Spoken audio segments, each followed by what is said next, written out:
Couple buys house without knowing the secret. What the wife discovered makes the husband disappear.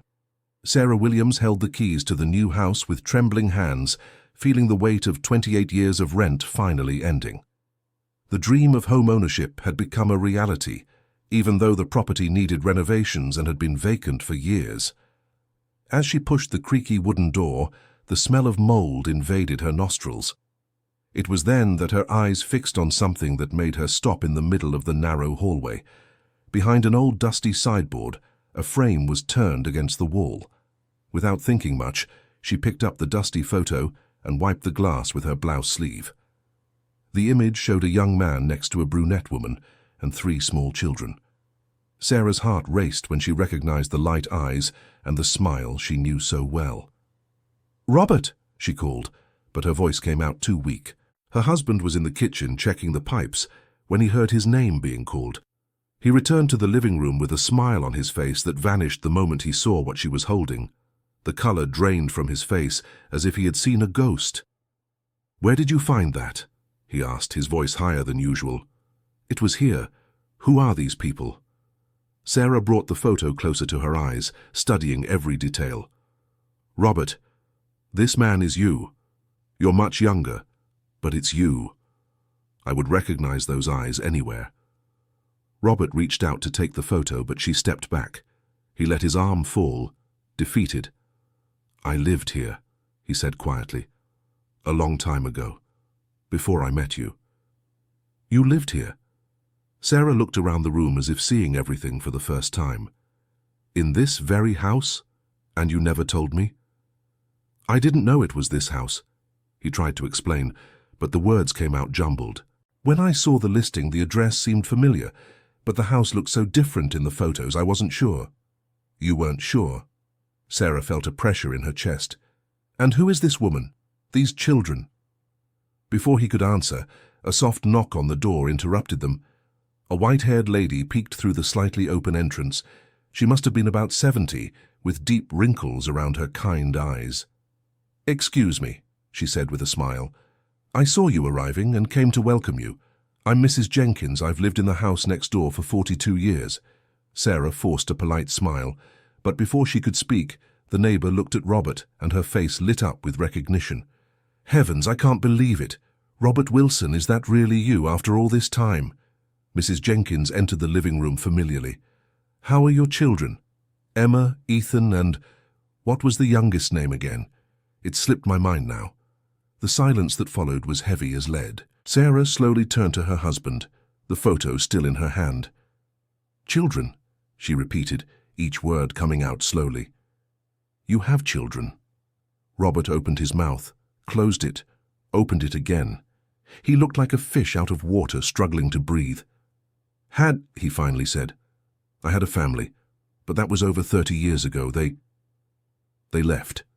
Mrs. Jenkins sensed the tension in the air and took a step back. "Sorry, I think I spoke too much," she murmured. "I didn't know it was a secret. I'll be going, let you get settled." But Sarah was already shaking, the photo slipping from her fingers and falling to the dusty floor. 30 years, she repeated. "We've been together for 28 years, Robert. 28 years of marriage, and you never, not even once, mentioned that you had another family." "Sarah, let me explain." "Explain what?" Her voice rose an octave. "That you lied to me for nearly 3 decades. That you have children I didn't even know existed." "I didn't lie." Robert took a step toward her, but Sarah stepped back. "I just didn't tell you." "It's different." "It's the same thing," she shouted, and tears began to stream down her face. "You hid an entire part of your life from me." Robert ran his hand through his graying hair, a gesture Sarah knew well, one he did when he was nervous. "She left me," he finally said. "My first wife. She took the children and disappeared. I tried to look for them, but she just vanished. Moved to another city, left no address. When I met you years later, I had already given up on finding them. It seemed easier to start over, without carrying the weight of the past." "Easier for whom?" Sarah wiped her tears with the back of her hand. "For you? Because for me, finding this out now, after everything we've built together, is not easy at all." She left the room before he could answer, climbing the wooden stairs that creaked under her feet. Upstairs she found 3 small rooms. She entered the first one, which had a broken window letting in the cold wind. The walls were peeling, but she could still see remnants of a child's wallpaper with drawings of cars. Sarah sat on the cold floor, leaning her back against the wall. How had she not noticed? In 28 years of marriage there had never been a sign, a clue, nothing to indicate that Robert had had a whole other life before her. He had always been so present, so attentive. How could someone just erase an entire family from their own history? Downstairs she heard the front door close. She stood up and went to the window just in time to see Robert walking down the street, his hands in his pockets and his shoulders hunched. Part of her wanted to run after him, hug him and say it was okay. But another part, the part that felt betrayed and deceived, stayed where she was. When the sun began to set, Sarah decided to explore the rest of the house. She needed to do something with her hands, keep her mind busy. In the second-floor hallway, she found a rope hanging from the ceiling. She pulled it and a retractable ladder came down with a creak. The attic.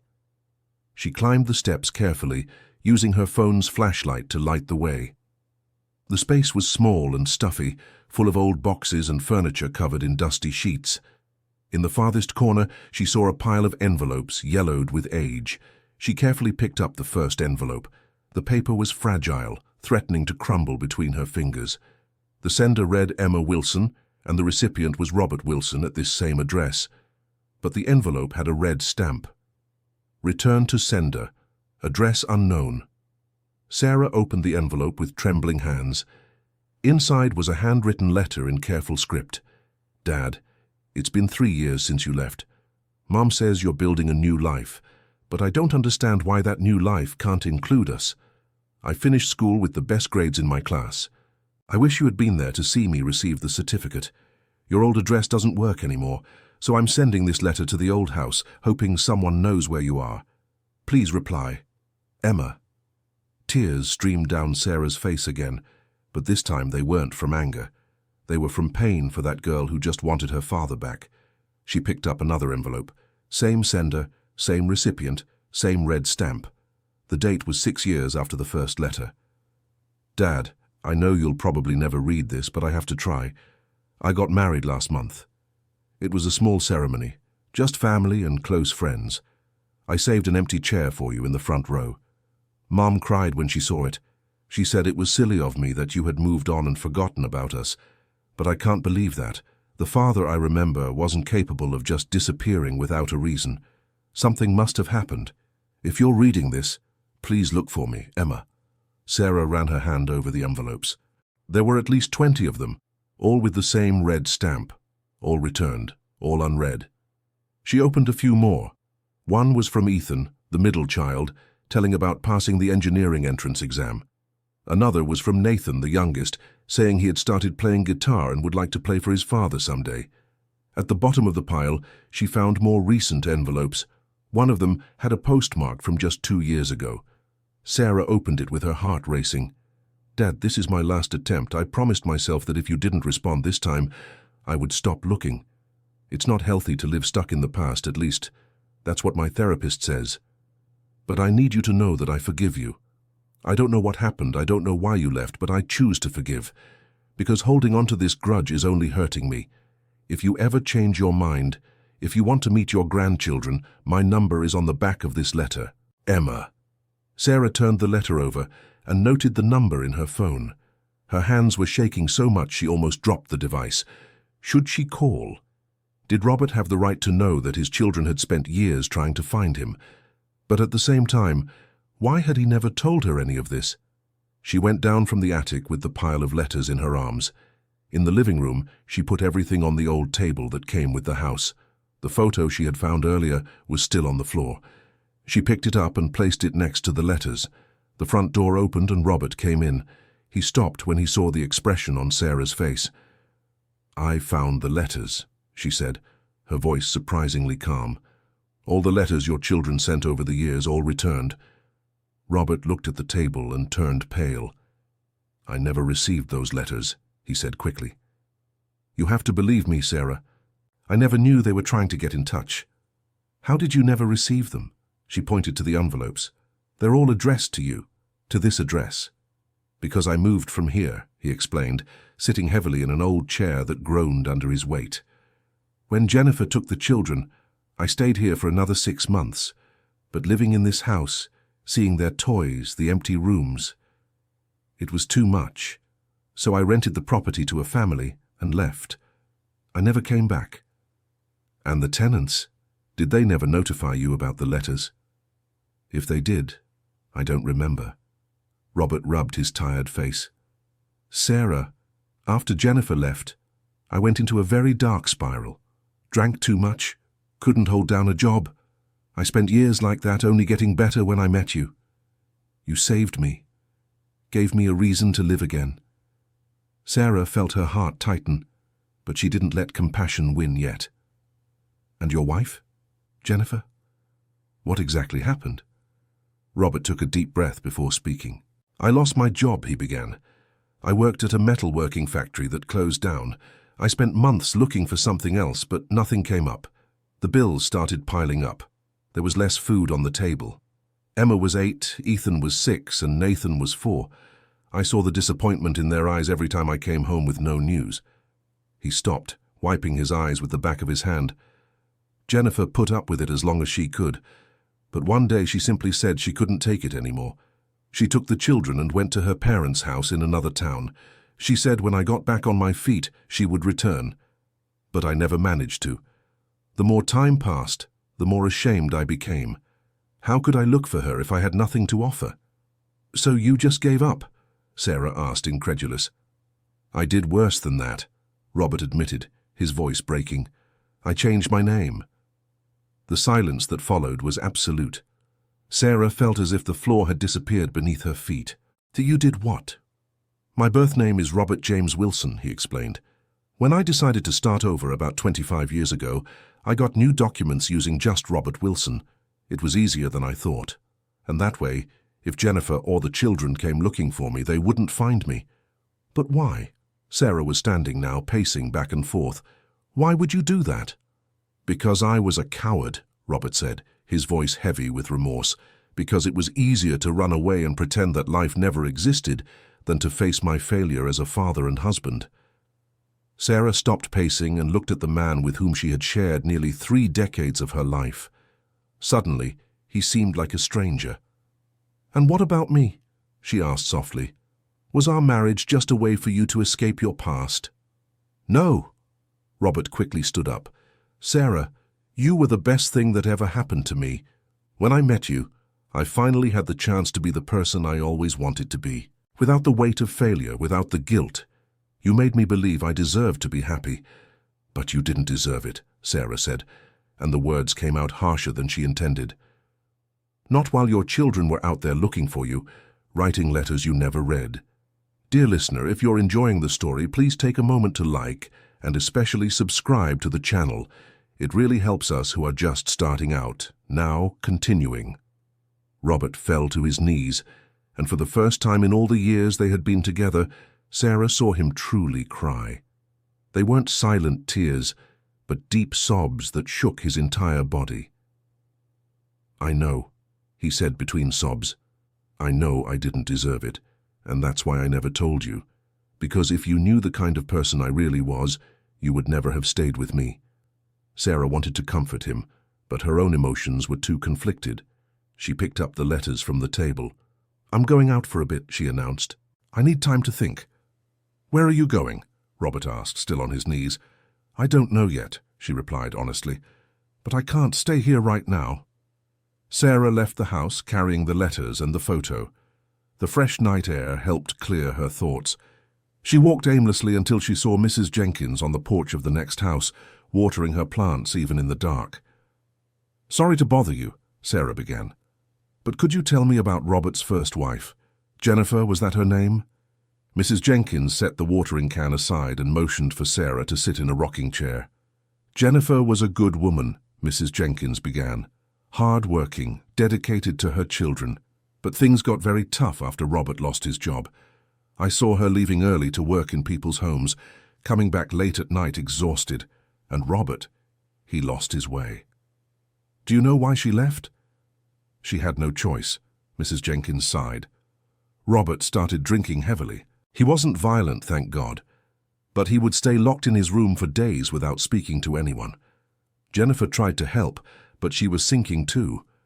When the power was cut off and there was nothing left to eat in the house, she took the children to her parents' house. She said she would come back when things got better, but they never did. And then? Did you keep in touch with her? Jennifer came back a few times, Mrs. Jenkins revealed, and Sarah felt her stomach churn. Not right after, but about 5 or 6 years later, she was looking for Robert, but the house already had tenants. I gave her his new address, but when she went there, they said he had moved again without leaving a forwarding address. When was the last time she came? Must have been about 3 years ago, Mrs. Jenkins thought. She looked different, older, more tired. She said the children still thought about their father, but it was time for everyone to move on. Asked if I knew anything. I didn't. That's when she told me they lived in the neighboring town in Riverside. She worked at a clothing store downtown. Sarah mentally noted this information. Riverside was just 40 minutes away by car. Thank you, Mrs. Jenkins, she said, standing up. You've been very kind. You're welcome, dear. The neighbor held her hand for a moment. And look, I don't know the whole story between you and Robert, but I can say one thing. That man carries a great pain. Sometimes people make wrong choices when they're suffering. I'm not saying it's right, but maybe it's human. Sarah nodded and went back home. Robert was sleeping on the living room sofa, the letters scattered around him. She saw he had read some of them because there were tear stains on the paper. On the floor next to the sofa was an envelope she hadn't seen before. She picked it up carefully. It was a handwritten letter, but the handwriting was Robert's. It was addressed to Emma, but it had never been sent, ever. The date was from 15 years ago. Emma, my daughter, I think of you every day, of Ethan and Nathan. I wake up in the morning and the first thing that comes to mind is imagining how you all are. You must be 20 years old now. Probably in college, dating, living your life. Ethan must be tall like I was at his age. And Nathan, he's still little in my memory, but he must be a young man now. I write this letter knowing I'll never send it. How could I? What would I say? Sorry for disappearing from your lives, but I was scared. That sounds pathetic even to me. The truth is, I'm a coward. I always have been. When things got tough, I didn't have the courage to fight. And now, after all this time, I don't have the courage to show up. I built a new life. I met a good woman who makes me want to be better. But I couldn't even tell her about you, because admitting I abandoned my children would mean admitting the worst about myself. So I pretend. I pretend that life never existed, that I don't have 3 children somewhere hating me for leaving. The worst part is I don't have the right to be happy. Every time I laugh at something, every time I'm doing well, I feel a stab of guilt. Because I know you grew up without me.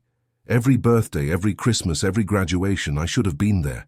And I wasn't. I never will be. I love you, Emma. I love Ethan and Nathan with all I have. But love isn't enough. I learned that. Love without courage is worthless. And I'm the biggest coward there is. Forgive your father, even knowing I don't deserve forgiveness. Robert. Sarah put the letter back in the envelope with trembling hands. She looked at her sleeping husband, his shoulders rising and falling with his breathing. He had carried this pain alone for so long. And she, who had always prided herself on knowing him so well, had never suspected anything. That night, Sarah couldn't sleep. She stayed in the old kitchen, cleaning the counters while thinking. By dawn, she had made a decision. She picked up her phone and dialed the number that Emma had left on the back of the letter. It rang 3 times before someone answered. Hello? A tired female voice. Emma Wilson? Sarah asked, her heart pounding. Yes, this is she. Who is this? My name is Sarah. She took a deep breath. Sarah Wilson. I'm married to your father. The silence on the other end was deafening. My father, Emma finally said, her voice trembling. You know my father, is he okay? He's here with me, Sarah explained. We bought a house and... It's a long story, but I found your letters, all of them. The letters, Emma repeated, and Sarah heard her start to cry on the other end. I sent so many letters. He never answered. He never received them, Sarah explained. They were all returned. He didn't even know you were looking for him. What do you mean he didn't know? Emma's voice grew harder. We went looking for him. Mom went to his old address several times. It's complicated. Sarah felt a wave of protection for her husband, even after everything she had discovered. He moved several times and he wasn't doing well back then. And that justifies it, Emma asked, now clearly angry. He just abandoned us. I grew up without a father. My siblings grew up without a father. We waited years for him and he never showed up. You're right, Sarah agreed. Nothing justifies it. But, do you still want to meet him? Because he's here, and I think you deserve to see each other. Emma stayed silent for a long moment. I don't know, she finally admitted. I spent so much time imagining this moment. Sometimes I would get angry, other times I would just feel sad. Now that it's really happening, I don't know what to feel. You don't have to decide now, Sarah said gently. But think about what I said. You have my number now. If you change your mind, call me. Wait, Emma interrupted before she hung up. You said you're married. For how long? 28 years. 28 years, Emma repeated. So he built a new family while we... She didn't finish the sentence, but she didn't need to. Sarah perfectly understood the pain in those unspoken words. I didn't have children, Sarah felt the need to explain. We tried for years, but I couldn't get pregnant. He always said it was okay, that we only needed each other. Now I understand why. He had already had children. He had already failed as a father once. Maybe he was afraid of failing again. That doesn't change anything, Emma said, but her voice was softer. But thank you for telling me. I'll think about meeting him. I need to talk to my siblings first. They hung up, and Sarah sat in the empty kitchen, looking at the phone. Had she done the right thing? Or had she just opened a Pandora's box that would destroy everything? Robert woke up with the sun hitting his face. It took him a few seconds to remember where he was and what had happened. When the memory returned, he groaned and covered his face with his hands. He sat on the sofa and saw the letters scattered around. Each one was proof of how much he had failed. You're awake. Sarah appeared in the living room entrance with 2 cups of coffee. Thank you. He took one of the cups but couldn't look her in the eyes. Sarah, I know you're angry and you have every right to be. But I need you to know that I never meant to hurt you. I know. She sat beside him. And I'm not angry anymore. I'm confused, sad, disappointed, but not angry. That's worse, Robert murmured. I called Emma, Sarah blurted out. The coffee cup almost fell from Robert's hands. You did what? She left the number in the last letter, Sarah explained. I thought she deserved to know that you didn't receive the other letters, that you didn't ignore the children on purpose. But I did ignore them, Robert said bitterly. Maybe I didn't get the letters, but I chose to disappear from their lives. It's the same thing. It's not the same thing, Sarah insisted. One thing is you reading the letters and deciding not to respond. A completely different thing is you never having the chance to know they were looking for you. Robert buried his face in his hands. What did she say? That she'll think about meeting you.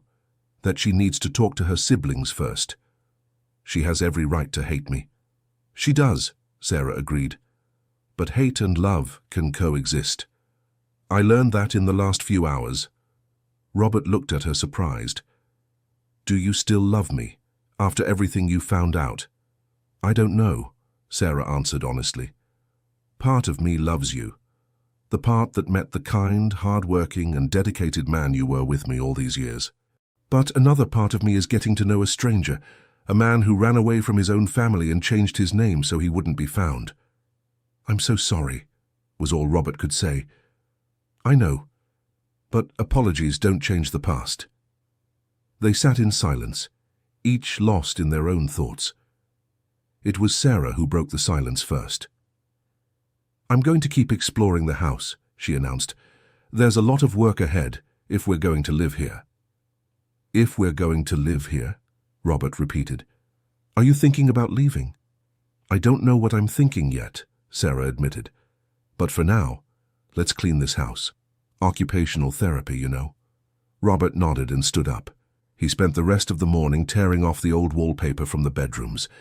Every piece he removed revealed more of the house he had known so many years ago. In the room that had been Emma's, there were still faint marks on the wall where she measured her height. Robert ran his finger over the marks, remembering how she would stand on tiptoes trying to appear taller. In Ethan's room, he found a forgotten toy behind the baseboard, a rusty metal car. Robert held it in his palm, remembering the day he had given that gift to his son. Ethan was 3 years old and spent the whole day pushing the car around the house, making engine sounds. Nathan's room was the hardest. It was the smallest of the three, but Robert remembered how the youngest loved that space. He had painted the walls light blue and stuck glow-in-the-dark stars on the ceiling. When the lights went out, the room turned into a starry sky. Nathan used to ask his father to tell stories about astronauts before bed. Robert sat on the floor of the empty room and let the tears fall freely. How many stories had he missed? How many important moments in his children's lives had he let pass by? They had grown up, graduated, maybe even gotten married, and he wasn't there for any of it. "Robert?" Sarah called from downstairs. "Come see this?" He wiped his face and went down the stairs. Sarah was in the room at the back of the house, a small space Robert didn't even remember existed. She had pulled off an old sheet covering a wooden chest. "Look what I found," she said, opening the chest. Inside were toys carefully stored away. Dolls, toy cars, building blocks. But what caught Robert's attention was a shoebox at the bottom. Sarah picked up the box and opened it. It was full of children's drawings. "For Daddy." Sarah read the dedication on one of the drawings. "This one has a family with 5 people. Must be you, Jennifer, and the 3 kids." Robert took the drawing with trembling hands. It was made with crayons, the figures were simple, but he recognized each person. Emma had drawn herself in a pink dress, her favorite at the time. Ethan was next to her, holding a ball. Nathan, the smallest, was in the middle of everyone, with a huge smile taking up half his face. "There's more." Sarah handed him other drawings. "Look at the dates. This one is from 3 months before you lost your job, and this other one is from 2 weeks before Jennifer left." Robert examined the drawings. The first ones were colorful and cheerful, but as the dates progressed, the colors became darker. In one of the last drawings made by Emma, the family was still there, but the father was drawn separately from the others, with a gray cloud over his head. "She knew," Robert whispered. "Even as a little girl, she knew I was sinking." "Children notice more than we think," Sarah said softly. At the bottom of the box, they found more things. Letters the children had written to Santa Claus, all asking for their father to be happy again. A Father's Day card made by Ethan with the message, "To the best dad in the world, even when you're sad." And a faded photo of Nathan in Robert's lap, both smiling at the camera. "I was so happy," Robert said, looking at the photo. "I had everything a man could want. A wonderful wife, 3 healthy children, a home to live in. And I threw it all away." "You lost your job," Sarah reminded him. "It wasn't your fault." "It wasn't my fault that I lost the job," Robert agreed. "But it was my fault for giving up. It was my fault for starting to drink. It was my fault for making Jennifer feel so alone that she had to leave. And it was definitely my fault for disappearing and never looking for my children again." Sarah didn't know what to say. Everything Robert was saying was true.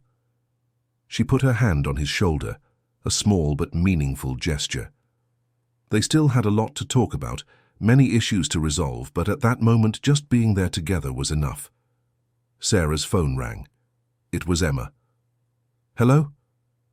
"Hi, Sarah," Emma said from the other end.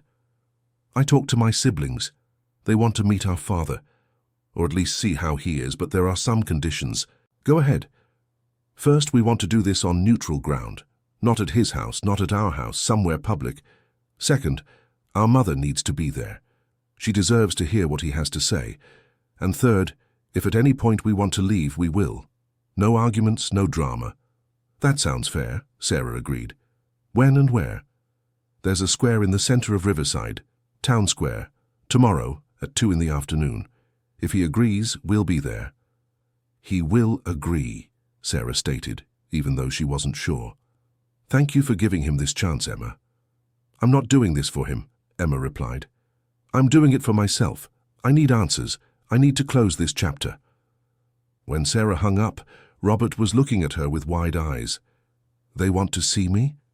Tomorrow, 2 in the afternoon, at Town Square in Riverside, Sarah informed. Are you going? Do I have a choice? There's always a choice, Sarah said.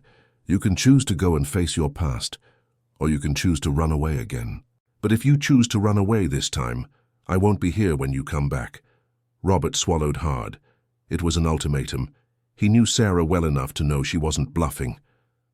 I'll go, he said, his voice firm for the first time in days. I'll face my children and ask for forgiveness. Dear listener, if you're enjoying the story, please take a moment to like and especially subscribe to the channel. It really helps us who are just starting out. Now continuing. That night, Robert couldn't sleep. He kept rehearsing in his mind what he was going to say. How could he sum up 30 years of regret in a few sentences? How to explain the inexplicable? Sarah didn't sleep either. She was worried about what was going to happen. What if the children verbally attacked Robert? What if Jennifer made a scene? Worse yet, what if Robert fell apart and couldn't face it all? At 6 in the morning, they gave up trying to sleep and went to the kitchen. Robert made coffee while Sarah prepared a simple bread they had bought the day before. You're nervous, Sarah observed. Terrified, Robert admitted. I've thought about this moment so many times over the years. I imagined what it would be like to see my children again, but I never thought it would actually happen. How did you imagine it would be? It depended on the day. Robert gave a half-sad smile. On good days, I imagined them running to hug me and forgiving me instantly. On bad days, I imagined they hated me and told me to never show my face to them again. And what do you think will really happen? Something in between, Robert thought. They'll be angry, hurt. They'll have questions I won't know how to answer. And they'll judge me, which is fair. I deserve to be judged. You seem different, Sarah noticed. More, I don't know. Resigned. I spent 30 years running, Robert explained. Running from my responsibility, running from my guilt, running from the truth. I'm tired of running. Whatever the outcome of this meeting, at least I will have faced what I should have faced decades ago. At 9 in the morning, they started getting ready. Robert chose a simple shirt and jeans. He wanted to look respectable but not showy. Sarah put on a light blue dress that Robert always said looked beautiful on her. Are you coming with me? He asked, surprised. Of course I am, Sarah replied. I won't let you go through this alone. But what if this complicates things? My children might not like you being there. Then they'll have to deal with it, Sarah was firm. Because despite everything we've discovered, despite all the pain and confusion, you're still my husband. And I don't abandon people when things get tough. Robert felt his eyes well up. He didn't deserve that woman. He never had. But he was infinitely grateful she was by his side. The trip to Riverside took 40 minutes, but it felt like an eternity. Robert kept fidgeting with his hands, nervous. Sarah drove in silence, letting him be with his thoughts. When they arrived at Town Square, it was 1:45. The square was beautiful, with old trees providing generous shade. There were benches scattered around and a gazebo in the center. Some children were playing on a playground while their mothers chatted on one of the benches. Robert and Sarah sat on a bench set apart, from where they could see the main entrance to the square. With every person who passed, Robert flinched a little, thinking it was one of his children. At 2 o'clock sharp, a group of 4 people entered the square. 3 adults in their 30s and an older woman who must have been about Robert's age. They stopped at the entrance, looking around. It's them, Robert whispered, his voice faltering. Sarah squeezed his hand. "How you can do this?" Robert stood up on trembling legs and walked toward the group. They saw him and stood still like statues. When he was a few feet away, Robert stopped. The older woman, Jennifer, looked different from what he remembered. Her once dark hair was now grey, and she had wrinkles around her eyes. But her gaze was still the same, penetrating and intelligent. To her left was Emma. Robert recognized her by her eyes, which were identical to his. She was thin, with brown hair tied in a ponytail. She wore simple clothes and had her arms crossed defensively over her chest. Next to Emma was Ethan. He had inherited Robert's height, being the tallest in the group. He had a square face and a well-groomed beard. His eyes were cautious, assessing every move his father made. And to the right was Nathan. The baby Robert remembered had become a man. He was shorter than Ethan, but had broad shoulders.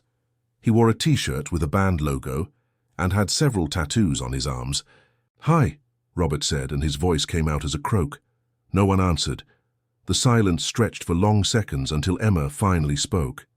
"You look the same," she said, and her voice held a mix of anger and sadness. "Older, greyer, but the same." "You all look different," Robert replied, and tears began to fall without him being able to control them. "You grew up, became adults, and I missed everything." "You didn't miss anything," Ethan spoke for the first time, his voice deep and controlled. "You chose not to be there. There's a difference." "You're right," Robert agreed. "I chose, and it was the worst choice I ever made in my life." "Why?"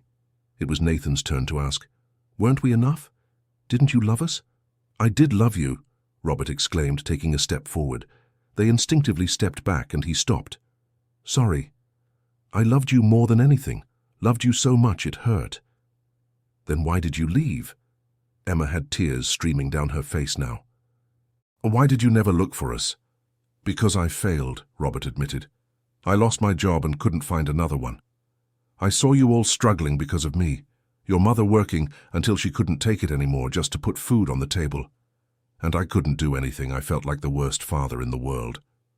"And the solution was to abandon us?" Ethan questioned. "Did that make you a better father?" "There was no solution," Robert said. "I wasn't thinking rationally. I just gave up. On myself. On you. On everything." And the more time passed, the more impossible it seemed to go back.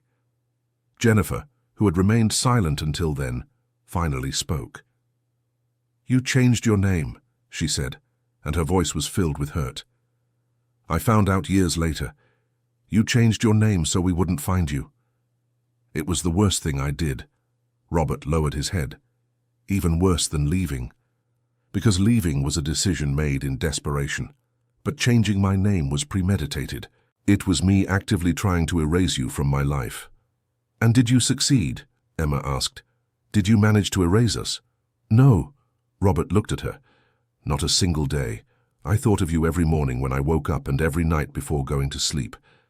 I wondered how you were, what you were doing, if you were happy."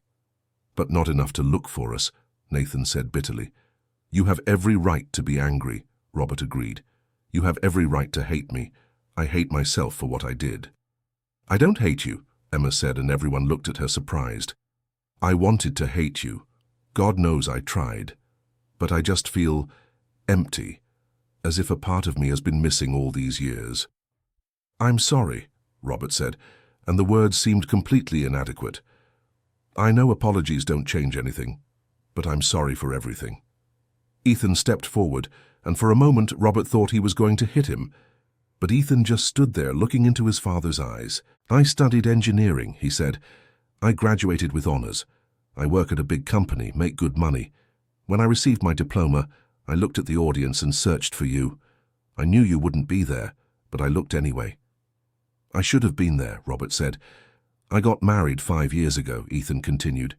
"My wife's name is Michelle. She's a teacher. When we were choosing the ceremony location, my mother asked if I was going to invite you. I said I didn't know where you were, but the truth is I didn't want you there. I was afraid you'd show up and ruin everything." Each word was like a stab in Robert's chest. "Emma had a daughter 3 years ago." Ethan pointed to his sister.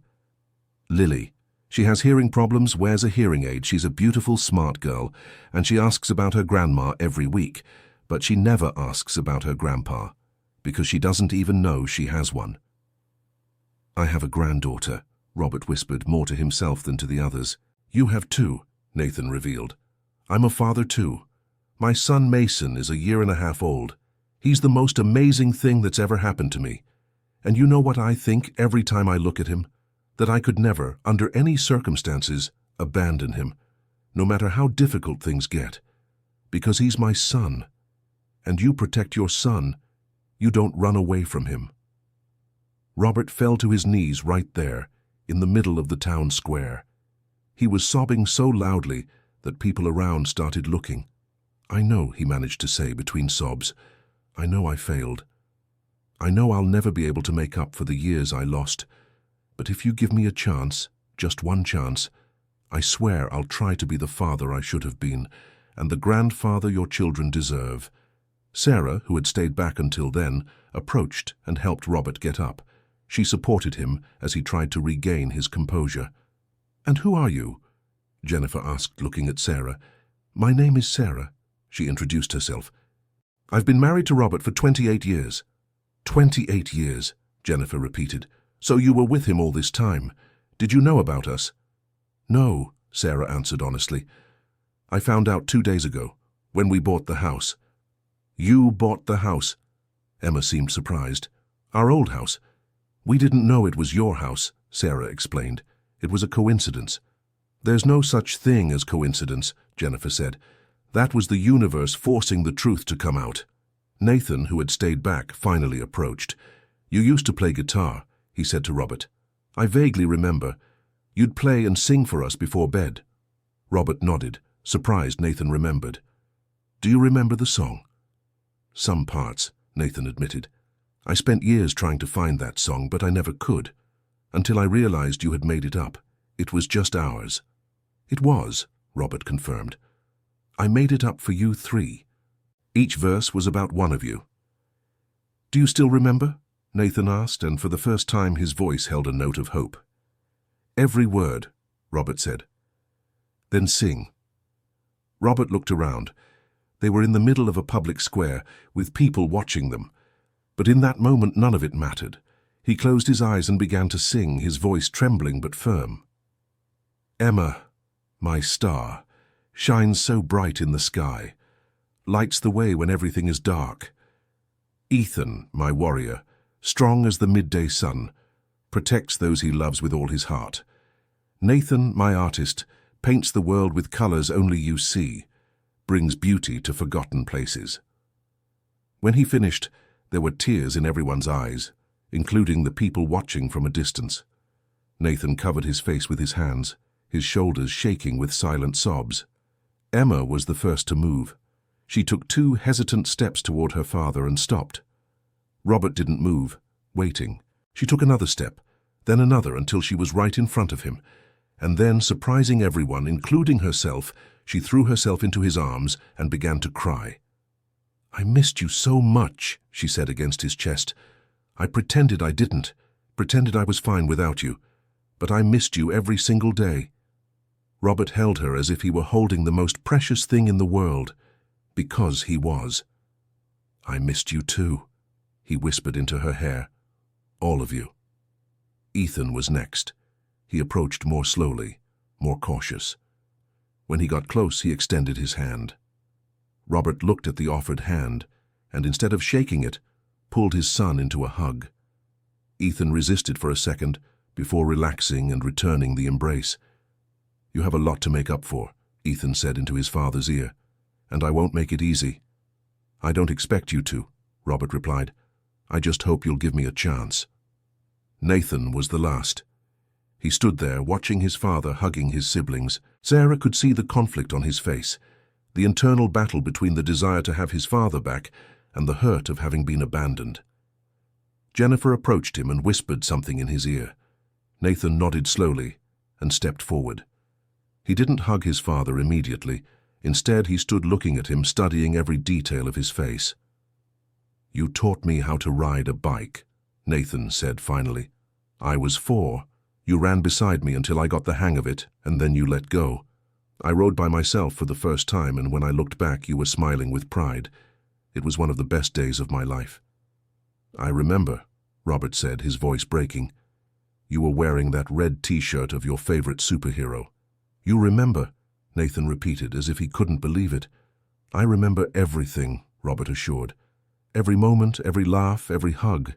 It's all here," he touched his own chest, "kept like treasures." Nathan finally gave in and hugged his father. It was a shorter, more reserved hug than the others, but it was a start. When they separated, Jennifer stepped forward. She and Robert stood face to face for the first time in decades. "Hi, Jennifer," he said. "Hi, Robert," she answered. "Are you okay?" "I am," she nodded. "It took time, but I managed to rebuild my life. I have a good job, good friends. The boys grew up well, despite everything." "Because of you," Robert acknowledged. "You did an amazing job raising them alone." "I didn't have a choice." "I know, and I'm sorry for putting you in that position." Jennifer looked at him for a long moment. "I forgave you a long time ago," she said finally. "Not for you, but for me, because holding a grudge was only consuming me. But forgiving doesn't mean forgetting. You hurt a lot of people, Robert. You hurt our children." "I know. And now you show up, after all this time, wanting to be part of their lives again. I know I don't have the right to ask for that." "You don't," Jennifer agreed. "But they're adults now. The decision is theirs, not mine. If they want to give you a chance, I'll respect it. But if you hurt them again, Robert, I swear on everything that's holy, you'll have to answer to me."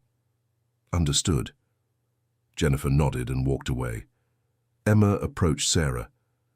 "Thank you," she said, "for calling, for telling me about the letters, and for being here supporting him, even after finding out the truth."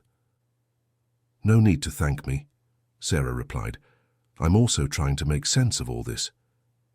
"It must have been a shock," Emma commented. "It was," Sarah admitted. "But the more I thought about it, the more I realized that the Robert I know is a good man. Maybe he made terrible choices in the past, but people change. They grow." "Do you really believe that?" "I want to believe," Sarah said honestly. "And I think you all want to too. Otherwise, you wouldn't be here." Emma thought about that and nodded slowly. "You're right. If I really didn't care, I wouldn't have come. I would have ignored your call and gone on with my life, but I'm here because, deep down, I always wanted my father back." Ethan joined them. "So, what happens now?" he asked. "Do we just go back home and pretend this fixed 30 years of abandonment?" "No," Sarah answered. "This will take time, a lot of time, but it has to start somewhere." "Why do you care?" Nathan asked, approaching as well. "You just found out your husband lied to you for almost 30 years. Why are you here defending him?" "Because marriage isn't about perfection," Sarah explained. "It's about choosing to stay when things get hard. And yes, I'm angry, I'm hurt. But I also understand that Robert was carrying a huge pain alone. And maybe, just maybe, this is the chance for all of us to heal together."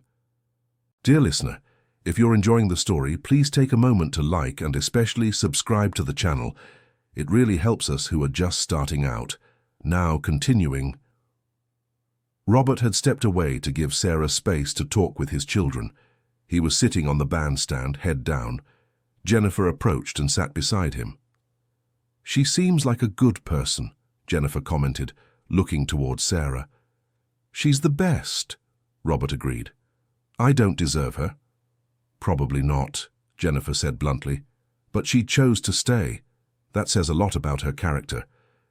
They sat in silence for a moment, watching the 3 children talking with Sarah. "They turned out well," Jennifer said. "Despite everything, they grew up to be good people.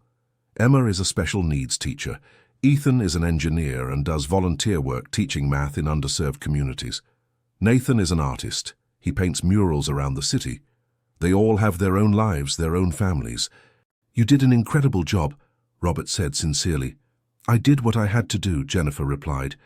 "But it wasn't easy. There were nights I cried in the shower so they wouldn't hear. There were bills I didn't know how I was going to pay. There were times I almost gave up. But you didn't give up. No, because they depended on me, and mothers don't have the luxury of giving up. Robert felt the implicit criticism in her words, but didn't disagree. She was right. "Did you meet someone?" he asked. "Someone new, I mean." "I did." Jennifer smiled for the first time. "Richard. I met him 7 years ago. He's a widower, has 2 adult children too. He's a good man, patient. He's helping Emma with Lily, gives math lessons to Ethan for his project. The boys really like him." "I'm happy for you." "Are you?" Jennifer stared at him. "Don't you feel jealous?" "I don't have the right to be jealous," Robert answered. "I left you." "Left. You deserve to be happy." "Is that growth or guilt talking?" "Probably both," Robert admitted. Jennifer laughed softly, but there was little joy in the sound. "Do you know what was the hardest part?" she asked.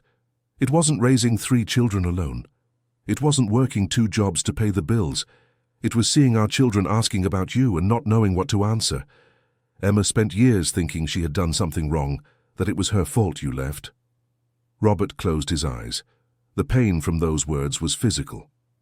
"How did you answer?" "I lied," Jennifer admitted.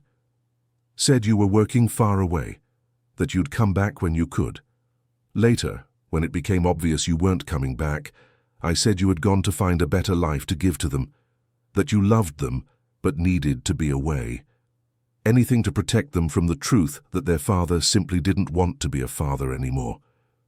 "I always wanted to be their father," Robert protested. "I just didn't know how." "Then you should have learned," Jennifer said, her voice growing harder. "You should have sought help, talked to me, done something, but instead you ran away, and I had to be mother and father at the same time." Robert had no answer for that. What could he say that wasn't already obvious? Emma approached them. "Are you guys okay?" she asked, looking between the two. "We are." Jennifer stood up. "Just putting some things in order." "I was thinking," Emma said hesitantly. "Maybe we could arrange another meeting, something more relaxed. Maybe lunch?" Robert looked at her with hope. "You want to do that?" "I think so," Emma answered. "I'm not saying everything's forgiven, nor that it's going to be easy, but maybe it's worth trying." Ethan and Nathan joined them. "I agree," Ethan said. "But on my own time. No pressure." "And me too," Nathan added. "But I want to bring my family." "You'll meet your grandchildren?" Robert felt such strong emotion he could barely breathe. "I'd love that," he managed to say. "I'd love to meet my grandchildren." "Then it's decided." Jennifer took control of the situation, as she always did. "We'll have lunch next Sunday at my place. I'll make my lasagna, the one you love." She looked at her children. "The one with 4 cheeses?" Nathan asked, already salivating. "That one." "Can I help?" Sarah offered. "I can bring dessert." Jennifer assessed her for a moment before nodding. "You can bring, but it doesn't need to be anything too elaborate. Simple is better." "Simple I can do." Sarah smiled. They arranged the final details before saying goodbye. This time the hugs were a little less tense, a little more natural. When Robert and Sarah returned to the car, he was exhausted, but also lighter than he had felt in decades. "Do you believe that happened, Fa?" he asked as Sarah drove back. "I do," she answered. "Sat, I think it was just the first step of a very long journey." "Thank you," Robert took her hand, "for everything. For not abandoning me, for calling Emma, for being there today. I couldn't have done it without you." "You would have," Sarah disagreed. "But maybe it would have been harder." When they arrived home, the old house that had revealed so many secrets seemed different somehow. Less frightening, perhaps, as if it were ready to transform into a home again. That night, while eating simple sandwiches in the kitchen under renovation, Robert told stories about his children when they were little. Sarah listened to each one attentively, building a mental picture of the family Robert had had. Emma was the most responsible, Robert recounted. She always took care of her younger siblings. Once Ethan fell and scraped his knee. She was only 6 years old, but she cleaned his wound and put on a Band-Aid before even calling me. "And Ethan?" "Oh, Ethan was too curious. always taking things apart to see how they worked. I lost count of how many toys he broke trying to figure out the inner mechanism, but he always tried to put them back together. And Nathan? Nathan was the artist. Robert smiled at the memory. He drew on everything, on the walls, in books, even on his own arms. Jennifer would go crazy, but I thought it was beautiful. He saw the world in a unique way. They sound like amazing people. They are, and it's all thanks to Jennifer. They finished eating in a comfortable silence. Afterward, they went to the living room and sat on the old sofa that came with the house. "What are you thinking about?" Robert asked. "About how strange life is," Sarah replied. "A week ago, we were happy in our rented apartment, planning to buy this house. Now everything has changed. I found out that my husband has a whole family I didn't know about, and we're about to embark on an attempt at reconciliation that could work out or not. Do you regret it? Finding out? No. Buying this house? I still don't know. But regretting being here with you trying to fix things? Definitely not." Robert pulled her into a hug. "I love you," he said, "more than I could ever express in words." "I know," Sarah replied, "and I love you too. But love isn't enough, Robert. We're going to have to work hard to overcome this." "I know, and I'm willing to do whatever it takes." In the days leading up to Sunday, Robert and Sarah dedicated themselves to renovating the house. It was a form of therapy, keeping their hands busy while their minds processed everything that had happened. They removed the rest of the old wallpaper, sanded and painted the walls, fixed the broken windows, and replaced the rotten floorboards. Mrs. Jenkins would show up from time to time with cake and coffee, always with a story about the neighborhood, or about the times when Robert lived there with Jennifer and the children. "You were such a lovely family," she told them one day, while having coffee in the kitchen under renovation. "I remember seeing you all having dinner together on the porch on warm days, the children laughing, you and Jennifer talking. It seemed perfect." "Nothing is perfect," Robert said. "We were just good at hiding our problems." "Everyone is," Mrs. Jenkins replied wisely. "Every family has its secrets and its difficulties. The difference is that you couldn't overcome yours." "It's not too late yet," Sarah said hopefully. "No, dear, it's not," Mrs. Jenkins agreed, patting her hand. "It's never too late to fix what's broken, as long as the people involved are willing to try." On Saturday night, the eve of the family lunch, Sarah was nervous. She had made a lemon pie, her grandmother's recipe that never failed. But what if Robert's children didn't like her? What if they thought she was trying to replace their mother? "You're overthinking." Robert found her in the kitchen for the fourth time, checking the pie. "They'll love it, and even if they don't like lemon pie, they'll be polite enough not to show it." "It's not just about the pie," Sarah sighed. "It's about everything. What if they think I'm part of the problem? What if they blame me for you being away for so long? They won't do that. How can you be sure?" "Because they saw you taking care of me in the square," Robert explained. "They saw you're by my side despite everything. If they were going to blame you, they would have done it right then." Sarah wanted to believe him, but the anxiety kept gnawing at her inside. On Sunday morning, they left early. Jennifer had sent the address to Sarah's phone. It was a simple house in a quiet neighborhood of Riverside. When they arrived, several cars were already parked out front. "Breathe," Robert said when he saw Sarah hesitating at the door. "Everything will be fine." They rang the doorbell and Emma answered. She was smiling, which was a good sign. "You're here. Come in, come in. Mom's in the kitchen finishing the lasagna.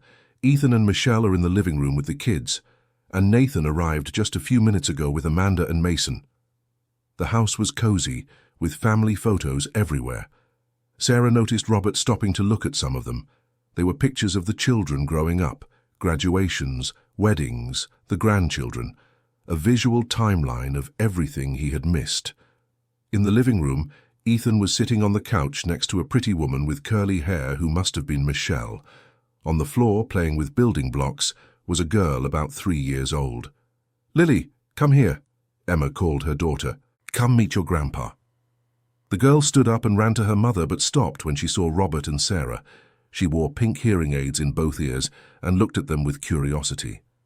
Emma bent down to her daughter's level and began making hand signs while speaking. Lily was deaf, Sarah realized, not just hard of hearing. Emma was using sign language. "Is she deaf?" Robert asked quietly. Profoundly deaf, Emma confirmed. Born that way. The hearing aids help a little, but she communicates mainly through signs. And you learned sign language? We all learned, Ethan joined them. It's important for her to feel included. Lily finished talking with her mother through signs and timidly approached Robert.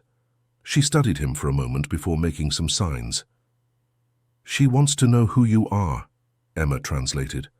Robert knelt to be at the girl's eye level. I'm your grandpa, he said slowly, trying to articulate clearly to make lip reading easier. Lily looked at Emma, who made some confirming signs.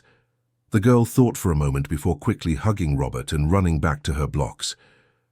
That means she liked you, Emma explained, emotional. She doesn't hug strangers easily. Nathan appeared from the kitchen carrying a baby. This is Mason, he introduced his son. Mason, say hi to Grandpa. The baby looked at Robert and gave a big, toothless smile. Robert held out his arms, and Nathan, after a brief hesitation, passed the baby to him. Hi, Mason, Robert whispered, his eyes misty. You're so beautiful. The baby grabbed Robert's finger and started chewing on it. Everyone laughed. He's in the phase of biting everything, Amanda, Nathan's wife, explained. He's teething. Jennifer appeared from the kitchen, wiping her hands on a cloth. The food is almost ready, she announced. Oh, you're here. Welcome. She greeted Robert with a nod and was warmer with Sarah. Did you bring the dessert? Yes, Sarah held the pie. Where should I put it? Come with me. Jennifer took her to the kitchen. When they were alone, Jennifer looked at Sarah with an unreadable expression Sarah couldn't identify. Thank you for coming, Jennifer said finally. I know this must be strange for you. It is a little, Sarah admitted, but it must be even stranger for you, I imagine, having your ex-husband's new wife in your home. He's not my ex-husband, Jennifer corrected. We never officially divorced. Actually, technically, he's a bigamist. Sarah turned pale. That hadn't even crossed her mind. We didn't think about that. Don't worry. Jennifer waved her hand. I won't make trouble. Richard wants us to finalize the divorce so he can propose to me. I always put it off, but I think now's the time. He's going to propose to you? Sarah smiled. How romantic. He's a good man, Jennifer said, her face softening. Very different from Robert. More present, more communicative, but also older. He's already learned from his own mistakes. They set the plates on the table and called everyone to eat. It was a bit awkward at first, with everyone trying to find safe topics to talk about. But gradually, as the food was served and the wine was poured, the tension began to ease. So, Sarah, Michelle, Ethan's wife, broke the ice. Emma said you're a nurse. Sarah corrected.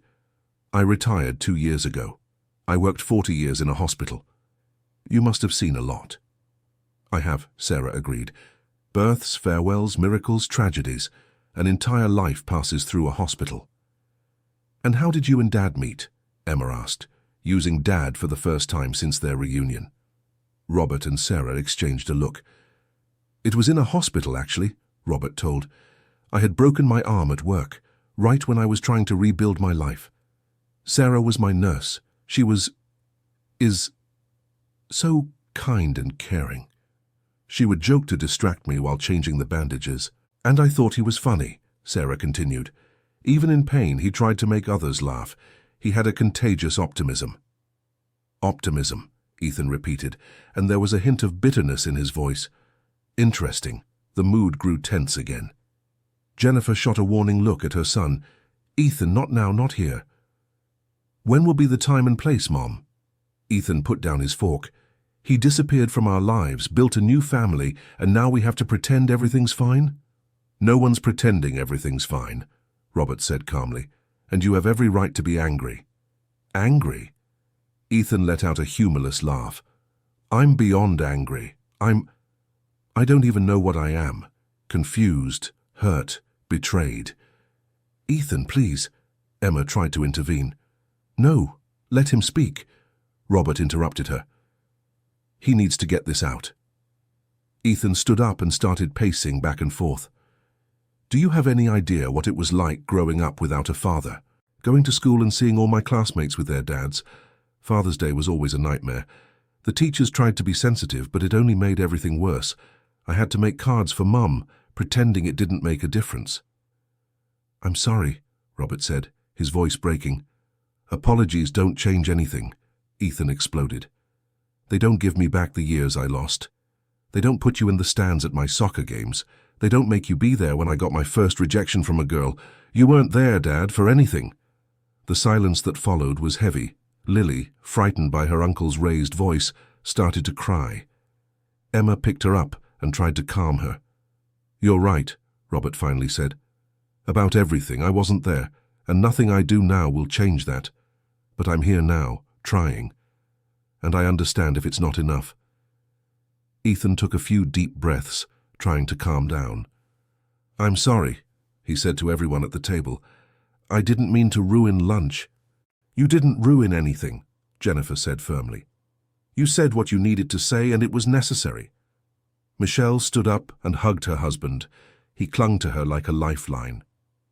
"I think it's time for us to go," Michelle said softly. "Thank you for lunch, Jennifer. It was delicious." "No, stay," Jennifer pleaded. "Please. We still have dessert." "Thank you, but I think it's better not to." Michelle looked at Ethan. "He needs some time." They said goodbye and left. The atmosphere at the table grew even heavier. "That was my fault," Robert said. "I shouldn't have come." "No," Nathan surprised everyone by speaking up. "This was inevitable. Ethan has been holding this in for a long time. Better to have it come out now than explode later." "But did he have to do it during lunch?" Emma was still upset. "Is there a better place to do it?" Nathan argued. "At least here we're all together. We can talk about it." "Nathan is right," Jennifer agreed. "Ethan carries a lot of resentment. He's always been like that since he was a child. He was the middle child.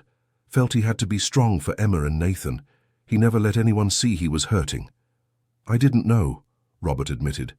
"How would you know?" Jennifer said without malice. "You weren't there." The rest of the lunch was more subdued. They ate Sarah's pie, which everyone genuinely praised. Lily asked her grandfather to play with blocks with her, and Robert spent an hour on the living room floor building towers that the little girl knocked down with laughter. Mason was drowsy and fell asleep in Robert's arms while he told stories of the old days to Nathan. "Did you really play guitar?" Nathan asked. "Or did I dream that?" "I did," Robert confirmed. "I had an old guitar I bought at a thrift store. It wasn't much, but it worked. I used to play for you all to sleep." "Do you still play?" "No," Robert admitted. "I sold the guitar when things got tough. I needed the money." "That's a shame," Nathan said. "I started playing because of you, or the vague memories I had of you playing. Now I play in bars on weekends. It's some extra income." "Are you any good?" "I'm decent," Nathan shrugged. "Nothing professional, but people like it." "I'd love to hear you play someday." "Maybe," Nathan replied, not committing to anything. When it was time to leave, the goodbyes were warmer than Robert expected after Ethan's outburst. Emma hugged him tightly. "Don't mind Ethan," she whispered. "He'll come around, he just needs time." "I understand," Robert replied. "He has every right to be angry." Nathan gave a quick hug and left carrying the already asleep Mason. Jennifer walked Robert and Sarah to the door. "Thank you for today," she said. "Despite the drama, I think it was important for everyone." "Thank you for having us," Sarah replied, "and for the lasagna. It was truly wonderful." "Family recipe," Jennifer smiled. "Maybe one day I'll teach you." The casual comment about one day gave Sarah hope. It meant Jennifer saw a future where they would continue to see each other. On the way back home, Robert was quiet, lost in thought. "What are you thinking about?" Sarah finally asked. "Everything," he replied. "About how I messed everything up. About how my children grew up without me. About how Lily is beautiful and smart. About how Mason has the same smile Nathan had when he was a baby. But I'm also thinking about how lucky I've been," he continued. "Lucky to have you. Lucky that my children agreed to see me. Lucky to still have a chance to fix things, even if it's late." "It's never too late," Sarah repeated Mrs. Jenkins' words. "I really believe that now." In the following days, Robert tried to call Ethan several times, But his son didn't answer. After a week, Michelle called. "Sorry he's not answering," she said. "He's still processing everything. But don't give up on him, okay? He just needs time." "How much time?" Robert asked, unable to hide the pain in his voice. "I don't know," Michelle admitted. "But I know my husband. He's stubborn and proud, but he has a good heart. He'll come talk to you when he's ready." "Thank you for calling," Robert said, "and for taking care of him." "I love him," Michelle said simply, "and part of loving him is helping him heal his wounds, even the old ones." Sarah, meanwhile, kept in touch with Emma. They talked on the phone a few times a week, mostly about Lily. Emma was happy to have found someone who also had medical experience and could give advice about their daughter's development. "Her speech therapist wants us to consider a cochlear implant," Emma shared in one of the calls. "But I don't know if it's the right choice." "It's a difficult decision," Sarah agreed. "There are pros and cons on both sides. What would you do?" "I'm not a mother," Sarah said gently.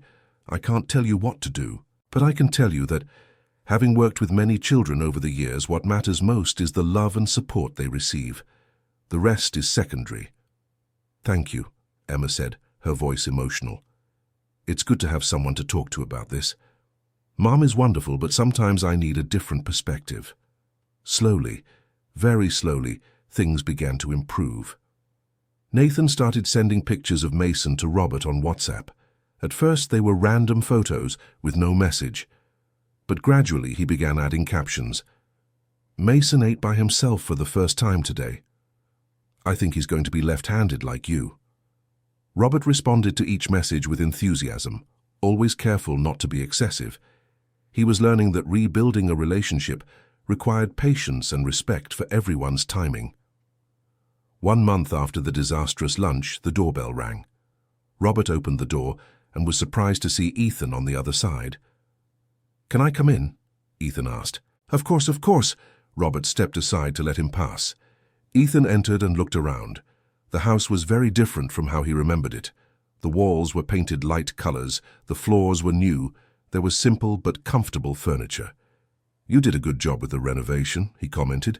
"Thank you," Robert didn't know what else to say. "Want some coffee? Water?" "Coffee is fine." They went to the kitchen where Sarah was making cookies. She was surprised to see Ethan but hid it well. "Hi, Ethan," she greeted. "It's good to see you."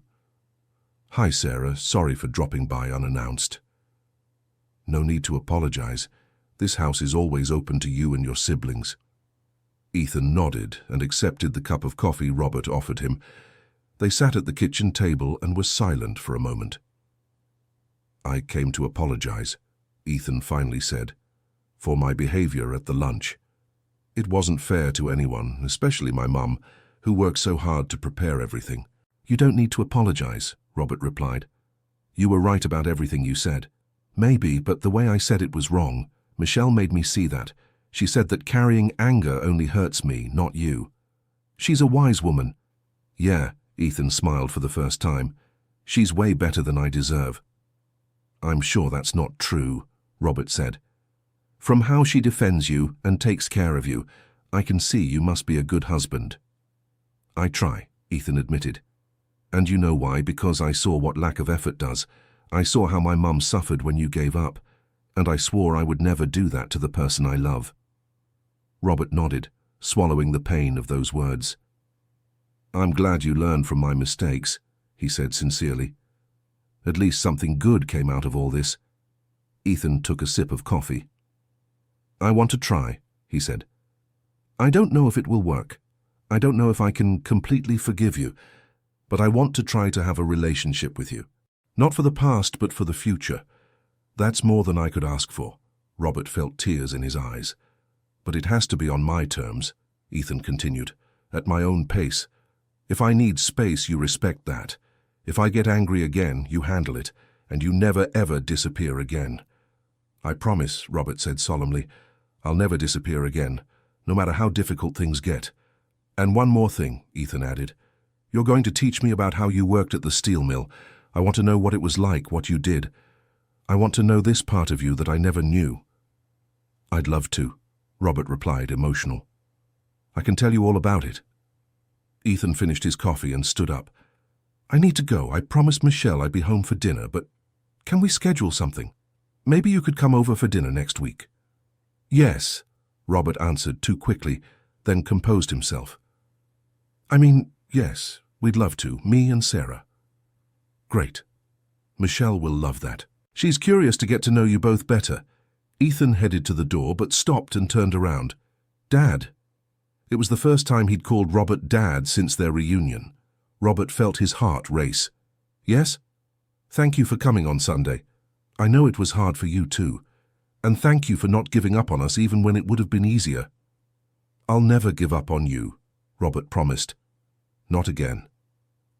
After Ethan left, Robert collapsed on the couch, emotionally exhausted. Sarah sat beside him and took his hand. "Are you okay?" "I am," Robert replied, and it was true. "I'm better than I've been in a long time." The weeks passed, and the relationship with his children gradually strengthened. The dinner at Ethan's house was a success.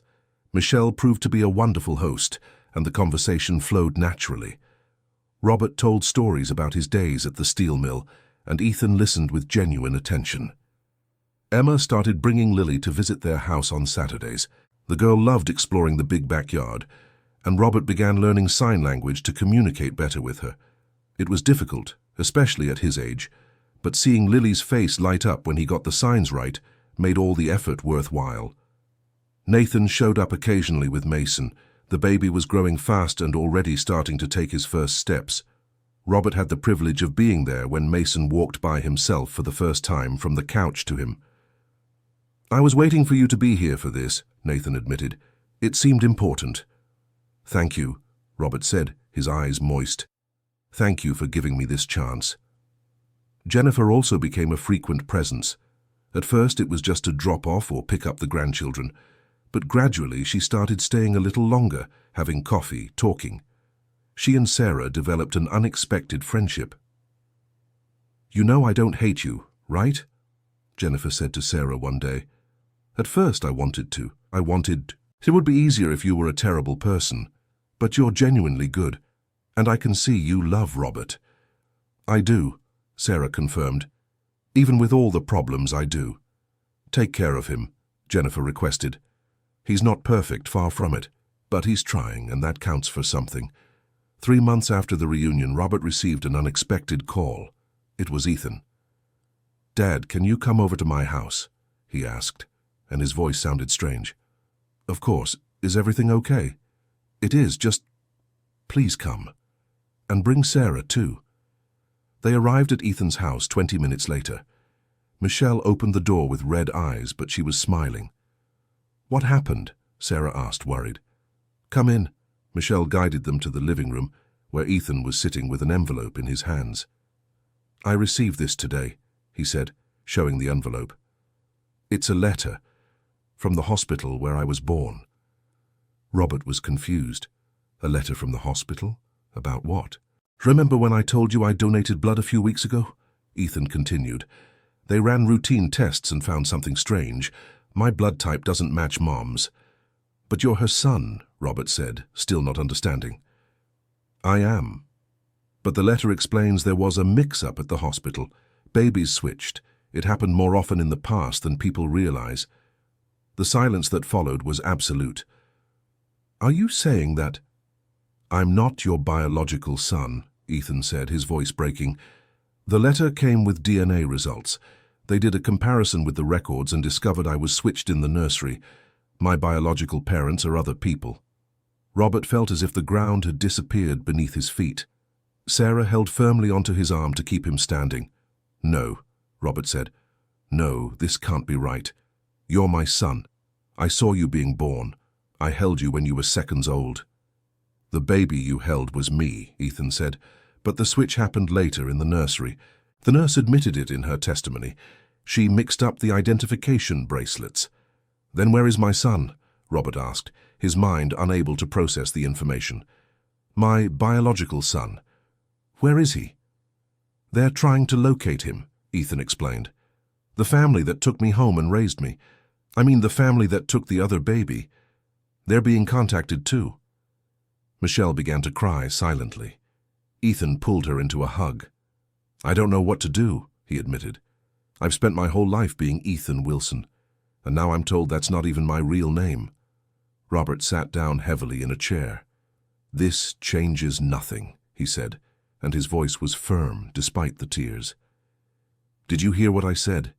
This changes nothing. You're my son. I saw you take your first steps. I healed your scraped knees. I abandoned you, and that's something I'll carry for the rest of my life. But you're my son, biology or not." "How can you say that?" Ethan questioned. "You don't even really know me. And now you find out we don't even share the same blood." "Family isn't about blood," Sarah intervened. "It's about love, shared history, memories. You grew up as Robert and Jennifer's son. You grew up with Emma and Nathan as siblings. That doesn't change just because a DNA test says something different." "But what about the other one?" Ethan asked. "His biological son. Doesn't he deserve to know the truth?" "He does," Robert agreed. "And when they find him, I'll want to meet him too. But that doesn't mean you stop being my son. The heart has infinite space. I can love both of you." Ethan lowered his head, his shoulders shaking with sobs. "I was starting to accept you back into my life," he said. "I was starting to understand, to forgive, and now it's too much." Robert stood up and went to his son. He pulled him into a tight hug. "I know it's a lot. I know you're confused and scared. But we'll get through this together. You, me, Emma, Nathan, your mother, all of us. Mother. Because we're a family, no matter what any test says." They stayed like that for a long time, father and son holding each other as they processed that devastating news. Michelle and Sarah were hugging too, both crying silently. "We need to tell the others," Michelle finally said. "Jennifer, Emma, and Nathan, they deserve to know." "Let's wait a few more days," Ethan requested. "I need to process this first, before facing more emotional reactions." "All right," Robert agreed. "In your own time." In the following days, Robert barely managed to sleep. Every time he closed his eyes, he saw Ethan as a baby, remembering every detail. How he slept with his fists clenched, how he cried when he was hungry, how he laughed when Robert made silly faces. Was somewhere another family having the same memories of another baby? The baby that should have been his? And that other man now grown up, what was he like? Did he look like Robert? Did he have the same mannerisms, the same quirks? Sarah realized that Robert was torturing himself with these questions. "You need to stop thinking about this," she said gently. "It'll drive you crazy." "How do I stop?" Robert asked. "I have another son somewhere, a son I never knew, who grew up in another family, and I didn't even know he existed." "You'll meet him," Sarah assured. "When they find him, you'll get the chance to meet him. But in the meantime, you have to be present for Ethan. He's suffering as much as you are, maybe even more." Robert knew she was right. Ethan was having an identity crisis, questioning everything about himself, and he needed support, not a father lost in his own problems. When they finally told Jennifer, she fell apart. She sat on the kitchen floor and cried like she hadn't cried in years. "My baby," she repeated. "Where's my baby?" Emma and Nathan were in shock. Nathan, always the more emotional one, hugged Ethan tightly. "You're still my brother," he said. "No matter what happens, you'll always be my brother." "Thank you," Ethan whispered. Emma was more calculating, already thinking about the next steps. "Are they going to find the other family?" she asked. "Are they going to do DNA tests on everyone?" "Yes," Ethan confirmed. "The hospital is doing that now. It's protocol for cases of switched babies. They try to correct the mistake even decades later." "What if he doesn't want to meet us?" Emma asked. "The other Ethan, our biological brother. What if he's happy with his family and doesn't want anything to do with us?" "Then we'll respect his choice," Jennifer said, wiping away her tears. "But at least we'll try." 2 weeks later, the hospital called. They had located the family. Robert and Jennifer's biological son was named Michael Thompson. He was 31 years old, married, and lived in New York. And he had agreed to take the DNA test and, if confirmed, meet his biological family. "He wants to meet us," Jennifer repeated, incredulous. "After everything, he wants to meet us." The meeting was scheduled for the following Saturday at a neutral restaurant in New York. Robert, Jennifer, Emma, and Nathan went together. Ethan decided not to go, saying he needed more time. "I'm not ready to meet the person who should have been me," he explained. "I'm still trying to figure out who I really am." They arrived at the restaurant 15 minutes early. They were all nervous, fidgeting with the silverware, the napkin, anything. When a man entered the restaurant and looked around for someone, they all instantly knew who he was. Michael Thompson was the image of Robert when he was young. Same height, same light eyes, same face shape. It was impossible not to see the resemblance. He approached the table hesitantly. "Wilson family?" he asked, his voice trembling slightly. "Yes." Robert stood up. "You must be Michael." "I am," Michael confirmed. It's strange to be here." "For us too," Robert admitted. They sat down and spent a few minutes in uncomfortable silence, just looking at each other. It was Emma who broke the ice. "You look a lot like our father," she said. "It's almost scary." "That's what my mom, the mum who raised me, said when I showed her your photo," Michael replied. She was shocked by the resemblance. "How is she handling this?" Jennifer asked. "Your mother? The woman who raised you?" "It's hard for her," Michael admitted. "She feels guilty, as if she stole a son from you. I tried to explain it wasn't her fault, that it was a hospital mistake, but she can't forgive herself." "It wasn't her fault," Robert said firmly. "And you're not stolen, you're just our son who was raised by another family." Michael nodded, but seemed to have something weighing on his mind. "I need to say something," he began hesitantly. "I grew up in a good family. My parents, the ones who raised me, are wonderful people. They loved me, educated me, gave me everything I needed. I had a happy childhood." He paused, looking especially at Jennifer. "And I know this might be painful for you to hear. I know you went through hardships, that my biological father, you abandoned us. So maybe it was for the best. Maybe I had a better life than I would have had with you." The silence that followed was absolute. Jennifer had tears streaming down her face, but she nodded slowly.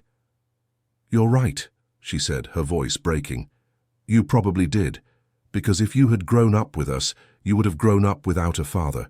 You would have seen your mother struggling alone. You would have faced hardships."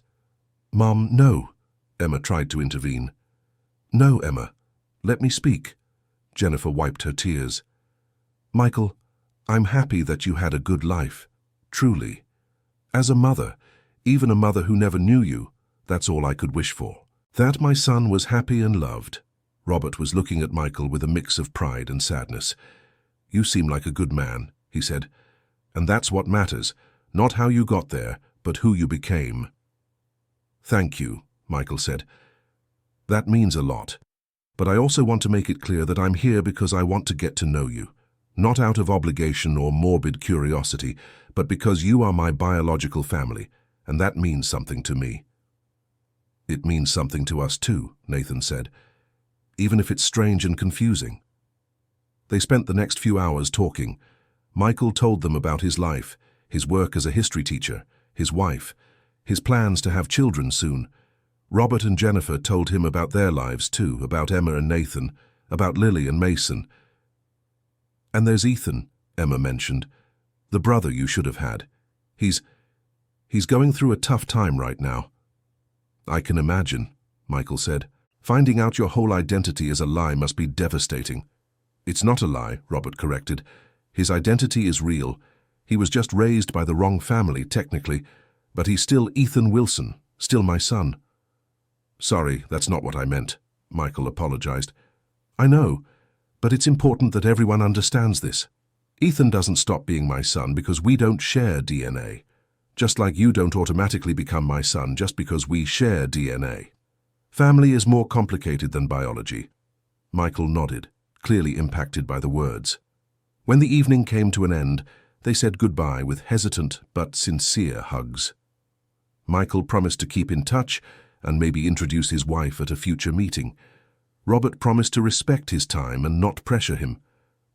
On the way back, Robert was quiet. Jennifer, who was driving, looked at him in the rearview mirror. "What are you thinking about?" "About how strange life is," Robert replied. "I have 4 children now, 3 that I raised and abandoned and 1 I never knew. and the one who should have been my son was raised by another family and probably had a better life than he would have had with me."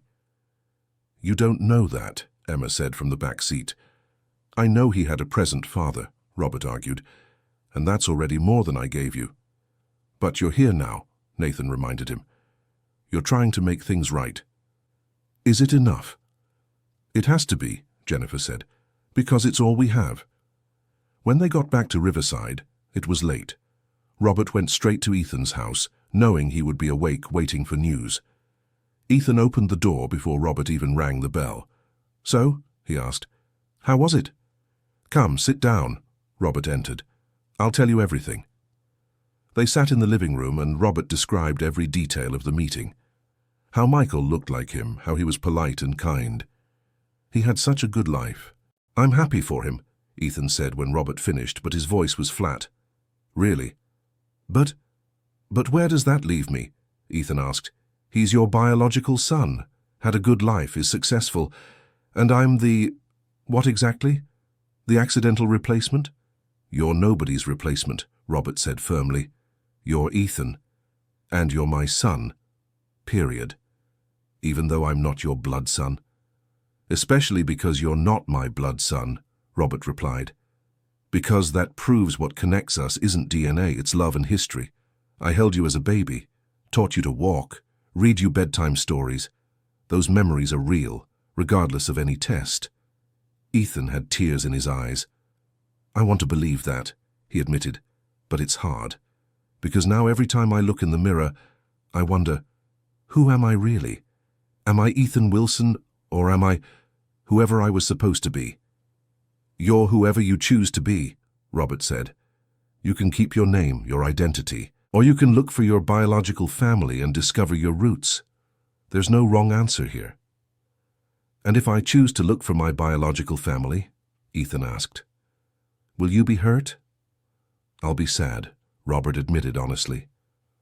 "I won't lie, but I won't be hurt. You have the right to know where you came from biologically. And if you decide to have a relationship with them, I'll support you." Ethan nodded slowly, processing. "Thank you," he finally said, "for understanding and for being here." "I'll always be here," Robert promised. "No matter what happens, I'll always be here for you." In the following weeks, much changed and yet remained the same. Ethan decided to look for his biological family. He discovered his biological father had passed away 5 years earlier, but his biological mother was alive and had 2 more children. He scheduled a meeting with them, and Robert respected his wish to go alone. Michael, Robert's biological son, began visiting more frequently. He and Emma developed a special connection, both being teachers. Nathan became more reserved, still processing having a new brother, but gradually he too began opening up. The situation with Ethan was more complicated. When he met his biological family, he discovered he had siblings who had always wanted to meet him. His biological mother cried when she saw him, saying she had never stopped searching for the son who was switched. "They're good people," Ethan told Robert afterward, "and I feel connected to them in a strange way. Like part of me always knew something was missing." "I understand," Robert said, even though inside his heart was breaking. "But that doesn't change how I feel about you," Ethan continued. "You're my father.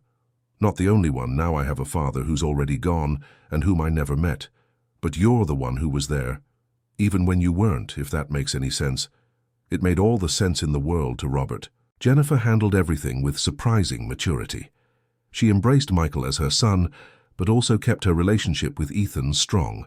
She refused to choose between them, saying she had enough heart for both. "I've already wasted too much time with anger and hurt," she explained to Robert one day. "I won't waste any more time on that. Life gave me a second chance with Michael, and I won't ruin it. And Ethan will always be my son, no matter what genetics says." Richard, Jennifer's partner, was a pillar of strength throughout this process. He helped organize family gatherings, always made sure to include everyone, and treated both Michael and Ethan with equal respect and affection. "You're a good man, Richard," Robert told him during one of these gatherings. "Jennifer is lucky to have you." "I'm the lucky one," Richard replied. Jennifer is an amazing woman. And this family, despite all the complications, is full of love. It's a privilege to be part of it. 6 months after the whole revelation, the entire family gathered for Mason's 1.5 birthday. They were all there, Robert and Sarah, Jennifer and Richard, Emma with her husband and Lily, Nathan with Amanda and Mason, Ethan with Michelle, and Michael with his wife Patricia. It was a strange mix of people connected by bonds of blood, choice, accident and love. But somehow, it worked. Robert looked around the table and felt a huge emotion. There were his children, all 4 of them. Emma, who had always been strong and responsible. Nathan, creative and sensitive. Ethan, who was learning to balance 2 families. And Michael, the son he never knew, but who was now becoming part of his life. A toast, Robert raised his glass, to family, in all its complicated, strange and wonderful forms. To family, everyone repeated, raising their glasses. Lily, who was sitting on Robert's lap, made the "I love you" sign in sign language. Robert made the sign back, and the girl let out a delightful laugh that filled the room with joy. Mason was learning to talk and repeated "grandpa" whenever he saw Robert, even if it came out more like "ganpa." Robert never tired of hearing it. Michael brought a guitar he had bought. He had discovered that his biological father played and wanted to learn too. He asked Robert to show him some chords. "I haven't played in decades," Robert protested. "But you must remember," Michael insisted. "Please, I want to have this memory with you."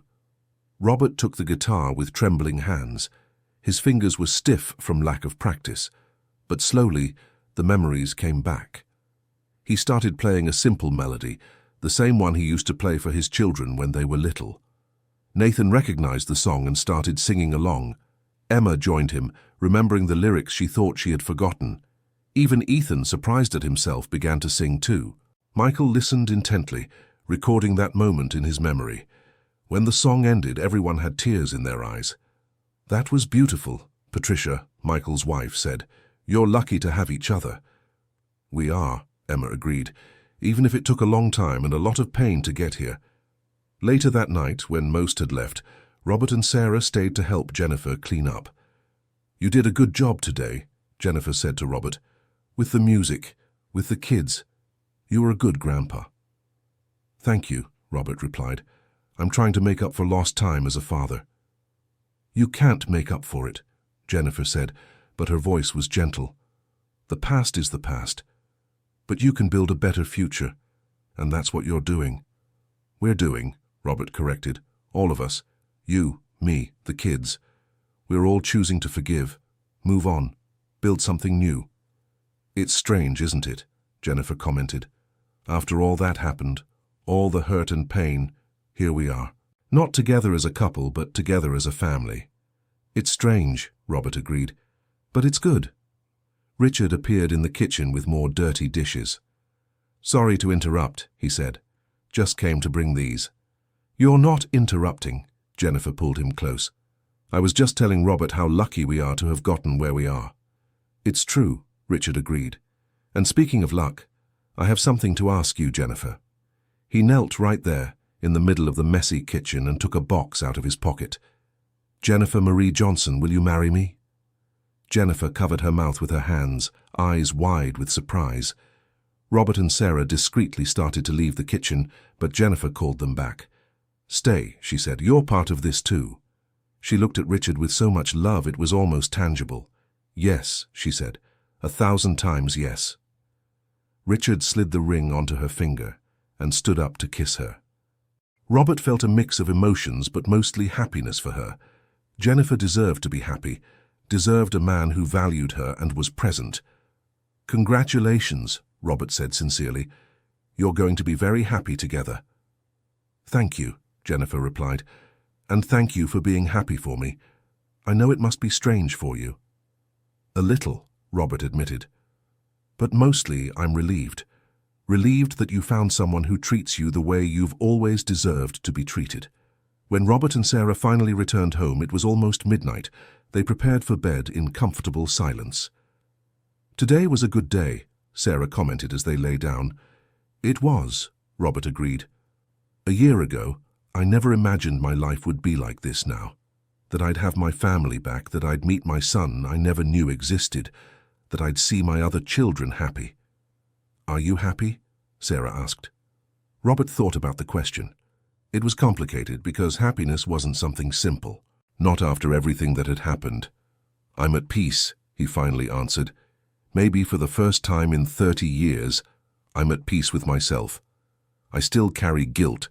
I still regret many things. But I'm also building something new.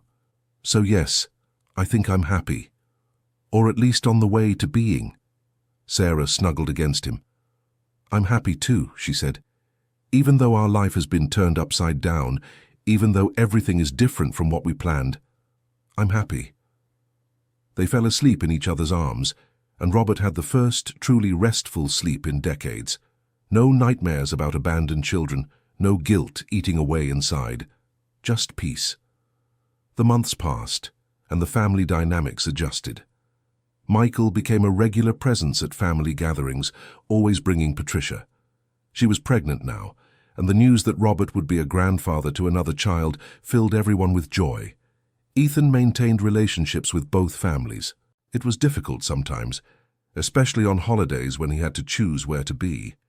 But he was finding a balance, dividing his time and attention. The big change came when Ethan showed up at Robert's house one Saturday morning without warning. Robert was in the backyard building a treehouse for Lily and Mason. I need to talk to you, Ethan said, and his expression was serious. Robert immediately climbed down from the tree, wiping his hands on his pants. What is it? Is everything okay? It is, Ethan assured. But I need to tell you something. Michelle is pregnant. Ethan, that's wonderful. Robert hugged him tightly. Congratulations. Thank you. Ethan returned the hug. But when he pulled away, there were tears in his eyes. But the thing is, I'm scared. Scared of being a father. Because even though you're a good grandfather now, you weren't a good father. And the other family, my biological family, they're strangers to me. So I don't have a model of how to be a good father. Robert felt his heart tighten. You're right, he admitted. I wasn't a good father. But you know what I did wrong, and you can choose to do differently. What if I inherit your mistakes? Ethan asked. What if when things get hard I run away too? You won't run away, Robert said with certainty. You know how I know, because you're here now, sharing your fears with me, because you're aware of the mistakes you could make. That already makes you a better father than I was. But what if it's not enough? Then you ask for help, Robert explained. That's what real men do. They don't pretend they can do everything on their own. They ask for help when they need it, and you have a huge support network. Your mother, your siblings, Michelle, me, Sarah, we'll all be here for you. Ethan wiped away his tears. I wanted to ask you something. Anything. When the baby is born, can you be there at the hospital? Because I think I'm going to need you, and also because I want you to have this experience that you missed with me, being there on the day your grandchild is born. Robert couldn't hold back his tears. It would be an honor, he said, his voice choked up, a tremendous honor. The next few months were filled with preparation and anticipation. Michelle was radiant with her pregnancy, and Ethan, despite his fears, was getting more and more excited. Robert helped set up the baby's room, sharing stories from when his own children were little. Emma was happy for her brother, but she also had her own news. Lily was going to have surgery to get a cochlear implant. It was a difficult decision, but Emma and her husband thought it was best for her. What if it goes wrong? Emma confessed her fears to Sarah one day. What if she wakes up from the surgery and is worse off? Then you'll deal with it, Sarah replied with the wisdom of someone who had spent decades working in a hospital. But you've researched, consulted specialists, done everything right. Now you have to trust. The surgery was a success. When the implants were activated a few weeks later, Lily heard sounds for the first time for real. Her reaction was one of pure astonishment and joy. She laughed, cried, got scared all at the same time, and Robert was there holding Emma's hand as she cried too. She can hear, Emma repeated. She can hear my voice. She can hear when I tell her I love her. Nathan, who had been the most reserved during the whole reunion process, gradually began to open up. He and Robert started having deeper conversations about art, music, life. Nathan revealed that he had struggled with depression for years, something he had hidden from everyone. "Since I was a child, I felt different," he shared. "Like there was a dark cloud following me. I thought it was because you had left, but even after growing up, even after having my own family, the cloud was still there." "Did you seek help?" Robert asked, concerned. "I did," Nathan confirmed. "I've been in therapy for 3 years. I take medication. It's getting better, but there are still bad days." "Thank you for trusting me with this," Robert said. "And if you ever need to talk at any time, I'm here." "I know," Nathan gave a small smile. "It's strange, but knowing you're here helps me. Even with everything that happened in the past, having you back has made me feel more complete." One day, Robert received an unexpected phone call. It was from a man who introduced himself as Richard Thompson, father of Michael, the man who had raised Robert's biological son. "Mr. Wilson, I know this is unusual," Richard began, "but I would like to speak with you." "In person, if possible," Robert agreed, and they arranged to meet at a coffee shop in downtown Riverside. When Richard arrived, Robert saw a man about 70 years old, with completely white hair and a gentle appearance. "Thank you for agreeing to meet with me," Richard started after they ordered coffee. "I know this whole situation must be strange for you." "It's strange for all of us," Robert replied.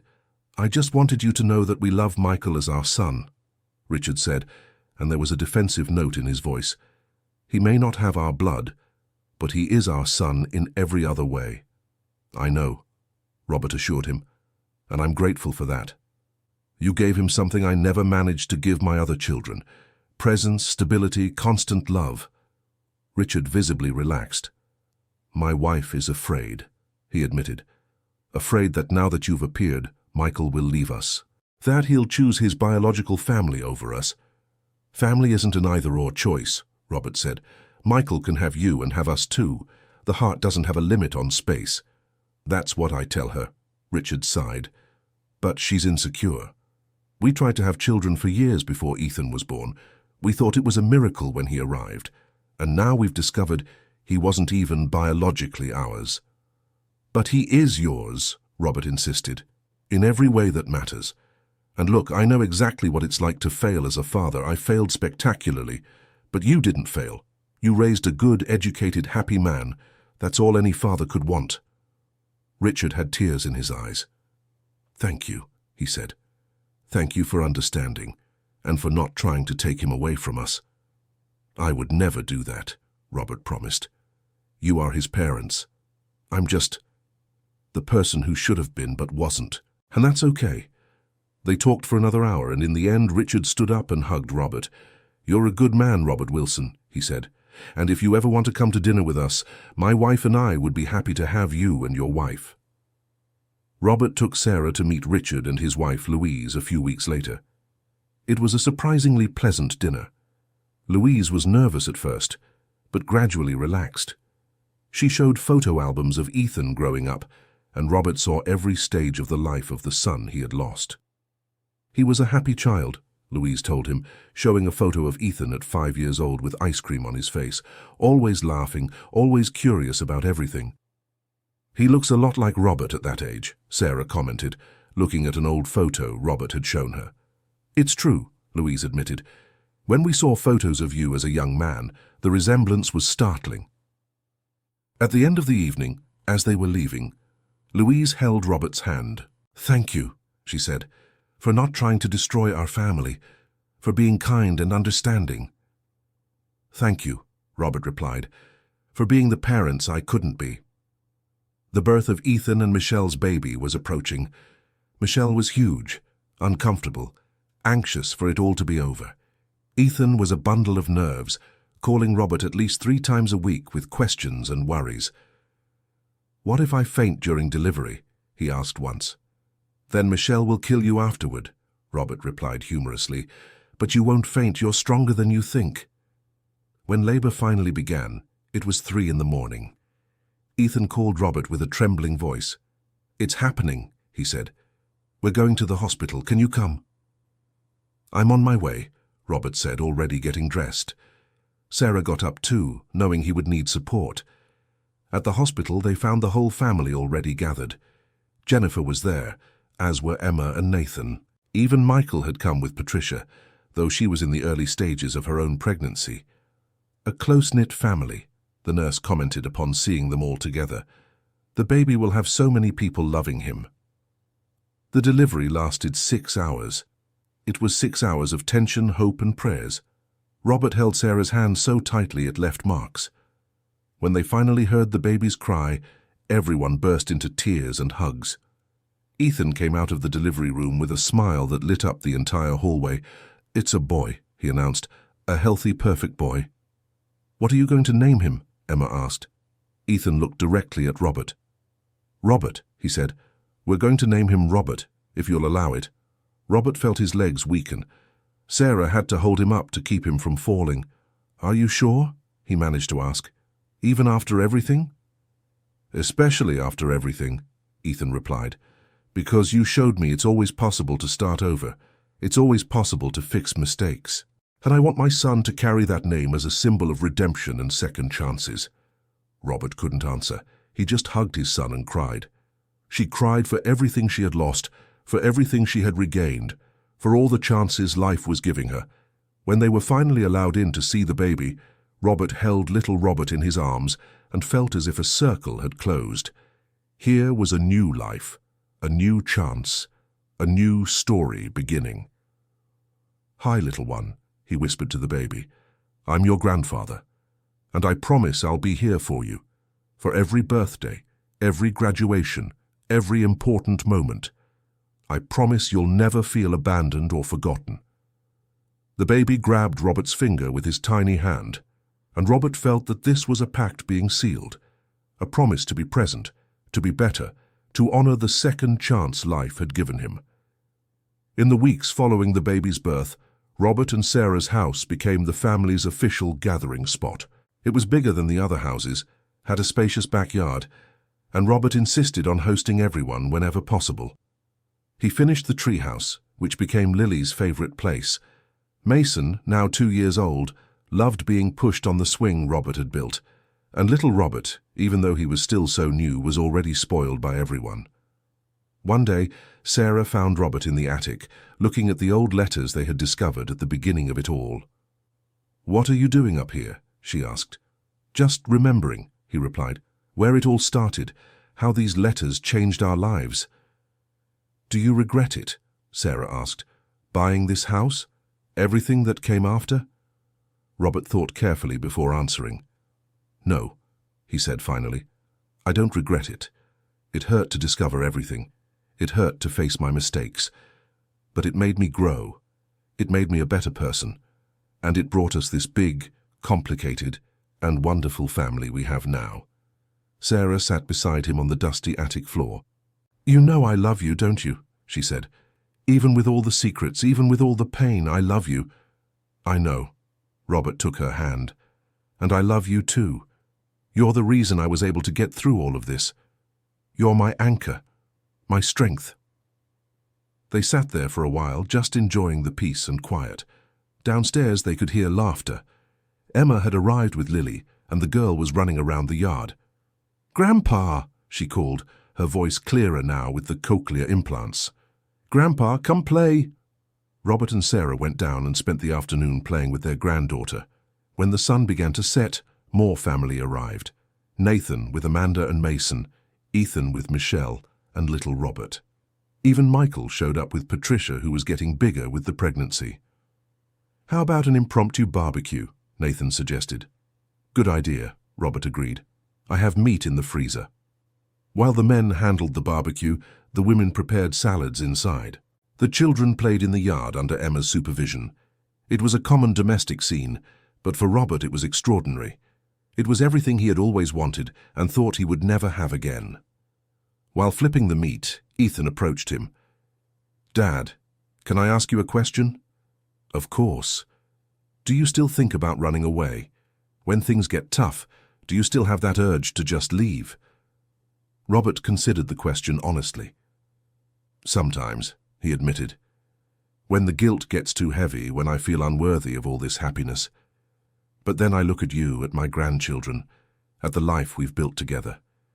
And I realize that running away would solve less than staying and facing it. And is that enough, just not running away? No, Robert answered. Not running is just the minimum. What makes a difference is being truly present. It's showing up even when it's hard. It's having difficult conversations instead of avoiding them. It's embracing instead of pulling away. Ethan nodded, absorbing the words. I'm afraid that one day I'll wake up and all this will have been a dream, he confessed. That I'll go back to being that boy who grew up without a father, wondering what he did wrong. You didn't do anything wrong, Robert said firmly. Never did. And this isn't a dream. It's real, and it will keep being real as long as we all choose to make it work. Nathan joined them, bringing more meat to grill. What are you talking about so seriously? About not giving up, Ethan answered. About showing up even when it's hard. Oh, that, Nathan shrugged. I have a simpler way of thinking about it. We just have to be better than our parents were. And looking at you, Dad, the bar isn't set that high. He said it with a smile, taking the weight out of the phrase. Robert laughed along. That's right, he agreed. The bar isn't high, but that means you can reach much higher. Michael, who was listening to the conversation from afar, approached. Can I butt in? Of course, Robert made space for him. I just wanted to say that I think we're all making too much drama about the concept of being a father, Michael said. My father, Richard, taught me something simple. Being present is 90% of the work. The other 10% you improvise as you go. Your father is wise, Robert commented. Yes, Michael agreed. And you can be too. You all have the chance to do differently, to be better. Don't waste it worrying too much about whether you're doing it right. The conversation was interrupted by the arrival of Jennifer and Richard, who had brought dessert. Sorry we're late, Jennifer said. We had to pick this up.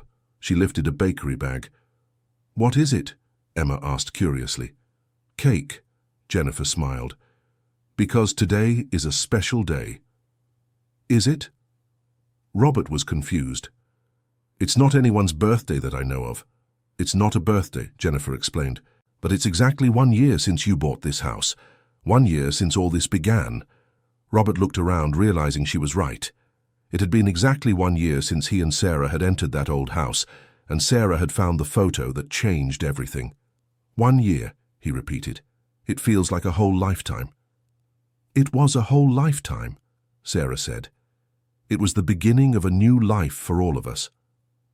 They ate the cake as the stars began to appear in the sky. Lily was almost asleep in Emma's lap. Mason had fallen asleep in the stroller, and little Robert was nursing peacefully in Michelle's arms. They're so peaceful when they sleep, Michelle commented. It almost makes you want to have more. No, Ethan said too quickly, making everyone laugh. 1 is plenty for now. The night was getting cooler, and the families began to say goodbye. There were hugs, promises to visit during the week, reminders about future appointments. When everyone had left and the house was quiet again, Robert and Sarah stood on the porch looking at the backyard full of toys and memories. Do you think we made it? Robert asked. Fixed what was broken? I don't know if fixed is the right word, Sarah answered. Some things can't be fixed, they can only be accepted and transformed into something new. Kitchen philosophy, Robert joked. Life philosophy, Sarah corrected with a smile. A few weeks later, a new surprise arrived. Emma appeared at Robert's house with Lily and some news. I'm pregnant, she announced, and there were tears of joy in her eyes. Emma! Robert hugged her. That's wonderful. Congratulations. I didn't think it would happen, she confessed. After Lily, the doctors said it would be difficult. But it happened. A miracle. Lily, who was watching attentively, made signs asking what was happening. Emma bent down and explained in sign language that she was going to have a little brother or sister. Lily's eyes lit up and she began to jump for joy. Another grandchild, Robert said in amazement. This family just keeps growing. And it really didn't stop. Patricia gave birth a few months later, a girl they named Helen. Michael was beaming as a new father, and Robert had the privilege of holding his granddaughter in the hospital, just as he had done with little Robert. Nathan showed up one day with the news that he had secured an exhibition at an art gallery in New York. It was a big step in his career, and he was nervous but excited. "I wish all of you could be there," he said. "The whole family, because so much of my recent art was inspired by everything we went through this year. It's a series about family, loss, and reunion." The vernissage was emotional. Nathan's paintings were beautiful and painful at the same time. There was a series of family portraits, including one of Robert, that showed him with his face split in half, one half young and happy, the other older and marked by pain. "Is that how you see me?" Robert asked, looking at the painting. "That's how I saw you," Nathan corrected, "at the beginning when you showed up again. But now I see you differently. Now I see a whole man with flaws and qualities, with a past and a future." Another painting showed the old house, with ghostly figures of children playing in the yard. It was haunting but beautiful. "That's you," Robert realized. "The three of you as children."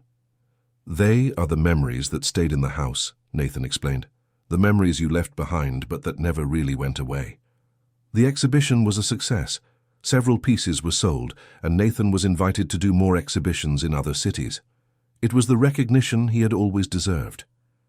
The months passed with a mix of routine and surprises. Emma had a smooth pregnancy and gave birth to a healthy boy they named Peter. Ethan was adapting well to fatherhood, and little Robert was a happy and curious child. Michael and Patricia were starting to bring Helen for more frequent visits, and the girl was enchanted by her cousins. Richard and Louise also began to join the family gatherings, initially hesitant, but gradually feeling part of that large, noisy group. Jennifer and Richard set their wedding for the spring. It was a simple but beautiful ceremony in the garden of a local inn. Robert walked Jennifer down the aisle, a symbolic gesture that made many cry. "Thank you," Jennifer whispered as they walked, "for doing this for me. I know it must be strange." "It's not strange," Robert replied. "It's right. You deserve to be happy, and Richard is a good man. Take care of him." "I will," Jennifer promised. At the reception, Robert danced with each of his daughters and daughters-in-law. He danced with Lily, who laughed as he twirled her around. He held Helen and little Robert, one in each arm, while trying to dance, creating a comical scene that everyone photographed. "You look happy," Sarah observed, when they finally had a moment alone. "I am happy," Robert confirmed. "You know, I spent so much of my life being unhappy, carrying guilt and regret. It's strange learning to be happy again, but it's good. It's really good." A year and a half after buying the house, Robert had a scare. He was working in the yard when he felt a sharp pain in his chest. Sarah rushed him to the hospital, where they discovered he had had a minor heart attack. "It wasn't serious," the doctor explained. "But it's a warning. You need to slow down, take better care of your health." The news shook the whole family. Ethan was particularly nervous, haunted by memories of having lost his father once and afraid of losing him again. "You're not going anywhere," he said firmly to Robert in the hospital. "You just came back into our lives. You can't leave again." "I won't," Robert promised. "But this is a reminder that we are not eternal, and there are things I need to do while I still can." When he left the hospital, Robert called all his children for a meeting. Even Michael came, along with Richard and Louise.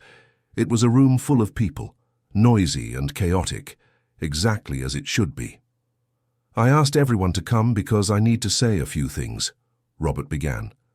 "And after the scare this week, I realized I can't postpone it." Everyone fell quiet, paying attention. "First, I want to apologize again. I know I've said it many times, but I need to say it once more. Emma, Ethan, Nathan, I'm sorry for abandoning you. I'm sorry for not being the father you deserved. Nothing I do will fix the past, but I hope you know that I carry this with me every day." "Dad?" Emma started, but Robert raised his hand. "Let me finish," he asked. "Michael, I want to thank you for accepting me into your life. You could have rejected me, you could have stayed only with the family that raised you, but you opened your heart and let me in. That means more than you can imagine." Michael nodded, emotional. "Richard and Louise, thank you for raising my son when I couldn't. Thank you for being the parents he needed. You are extraordinary people, and I'm lucky that Michael had you." Richard discreetly wiped his eyes. Jennifer, I don't have enough words to thank you. You raised our children practically alone. You were strong when I was weak. You stayed when I ran away. You are an incredible woman, and I am eternally grateful for everything you've done. Jennifer was openly crying now. And Sarah, Robert turned to his wife. You are my rock, my strength. You could have left me when you found out about my past. You could have decided I wasn't worth it. But you stayed. You fought by my side. You helped me win back my family. I love you more than words can express. Sarah was holding his hand tightly, tears streaming down her face. And to all my grandchildren, Robert continued, Lily, Mason, Robert, Helen, Peter, you don't know this yet, but you saved me. You gave me a purpose again.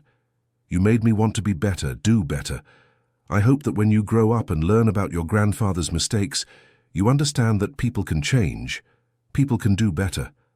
He stopped, taking a deep breath. And lastly, I want to say that I'm not afraid to go when my time comes. Because now I know I'll leave something good behind. I'll leave you. A family I've learned to love the right way. A family that knows how to forgive, that knows how to give second chances. And that is my redemption. That is my legacy. The silence that followed was broken by Lily, who ran to hug her grandfather. Soon, everyone was hugging each other, a jumble of bodies and tears and love. That night, after everyone had left, Robert and Sarah sat on the porch watching the full moon. Do you think I overdid it? Robert asked. With the speech? No, Sarah replied. I think you said what needed to be said, and I think everyone needed to hear it. I was so scared in the hospital, Robert confessed, afraid of leaving without saying everything I needed to say. But you didn't leave, Sarah reminded him. You're here, and you still have a lot of time ahead. I hope so, Robert said, because I finally understand what it means to be happy, and I don't want it to end too soon. The years passed more gently now. Robert followed the doctor's advice, started exercising, took better care of his diet. He had regular checkups and took his medication religiously. The children grew up. Lily started school, where she was one of the few children with a cochlear implant, but she adapted well. Mason discovered a passion for soccer, and Robert never missed a game. Little Robert started talking, and one of his first words was, Grandpa. Helen was a calm baby who was always smiling. Peter was the youngest and most spoiled of them all. Emma had another scare when she got pregnant again, but this time with twins. Everyone helped during the pregnancy and after the birth. Robert was there, helping in a way he never had when his own children were born. Nathan got another exhibition, this time international. His art was being recognized beyond the United States, and he was starting to make a name for himself in the art world. But he always returned to Riverside, to his family. Ethan was promoted at work and was thinking about having another child. Michelle was excited about the idea, but they wanted to wait a little longer. Michael opened his own private school, fulfilling a long-held dream.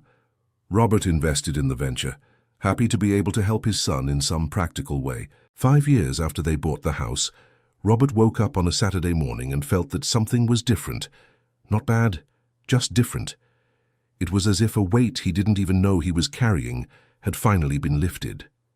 Are you okay? Sarah asked, noticing his expression. I am, Robert replied. Actually, I'm more than okay. I'm complete. That day, the whole family gathered for a barbecue, as they often did now. As the children played in the backyard and the adults talked and laughed, Robert had a moment of absolute clarity. There was everything he had ever wanted.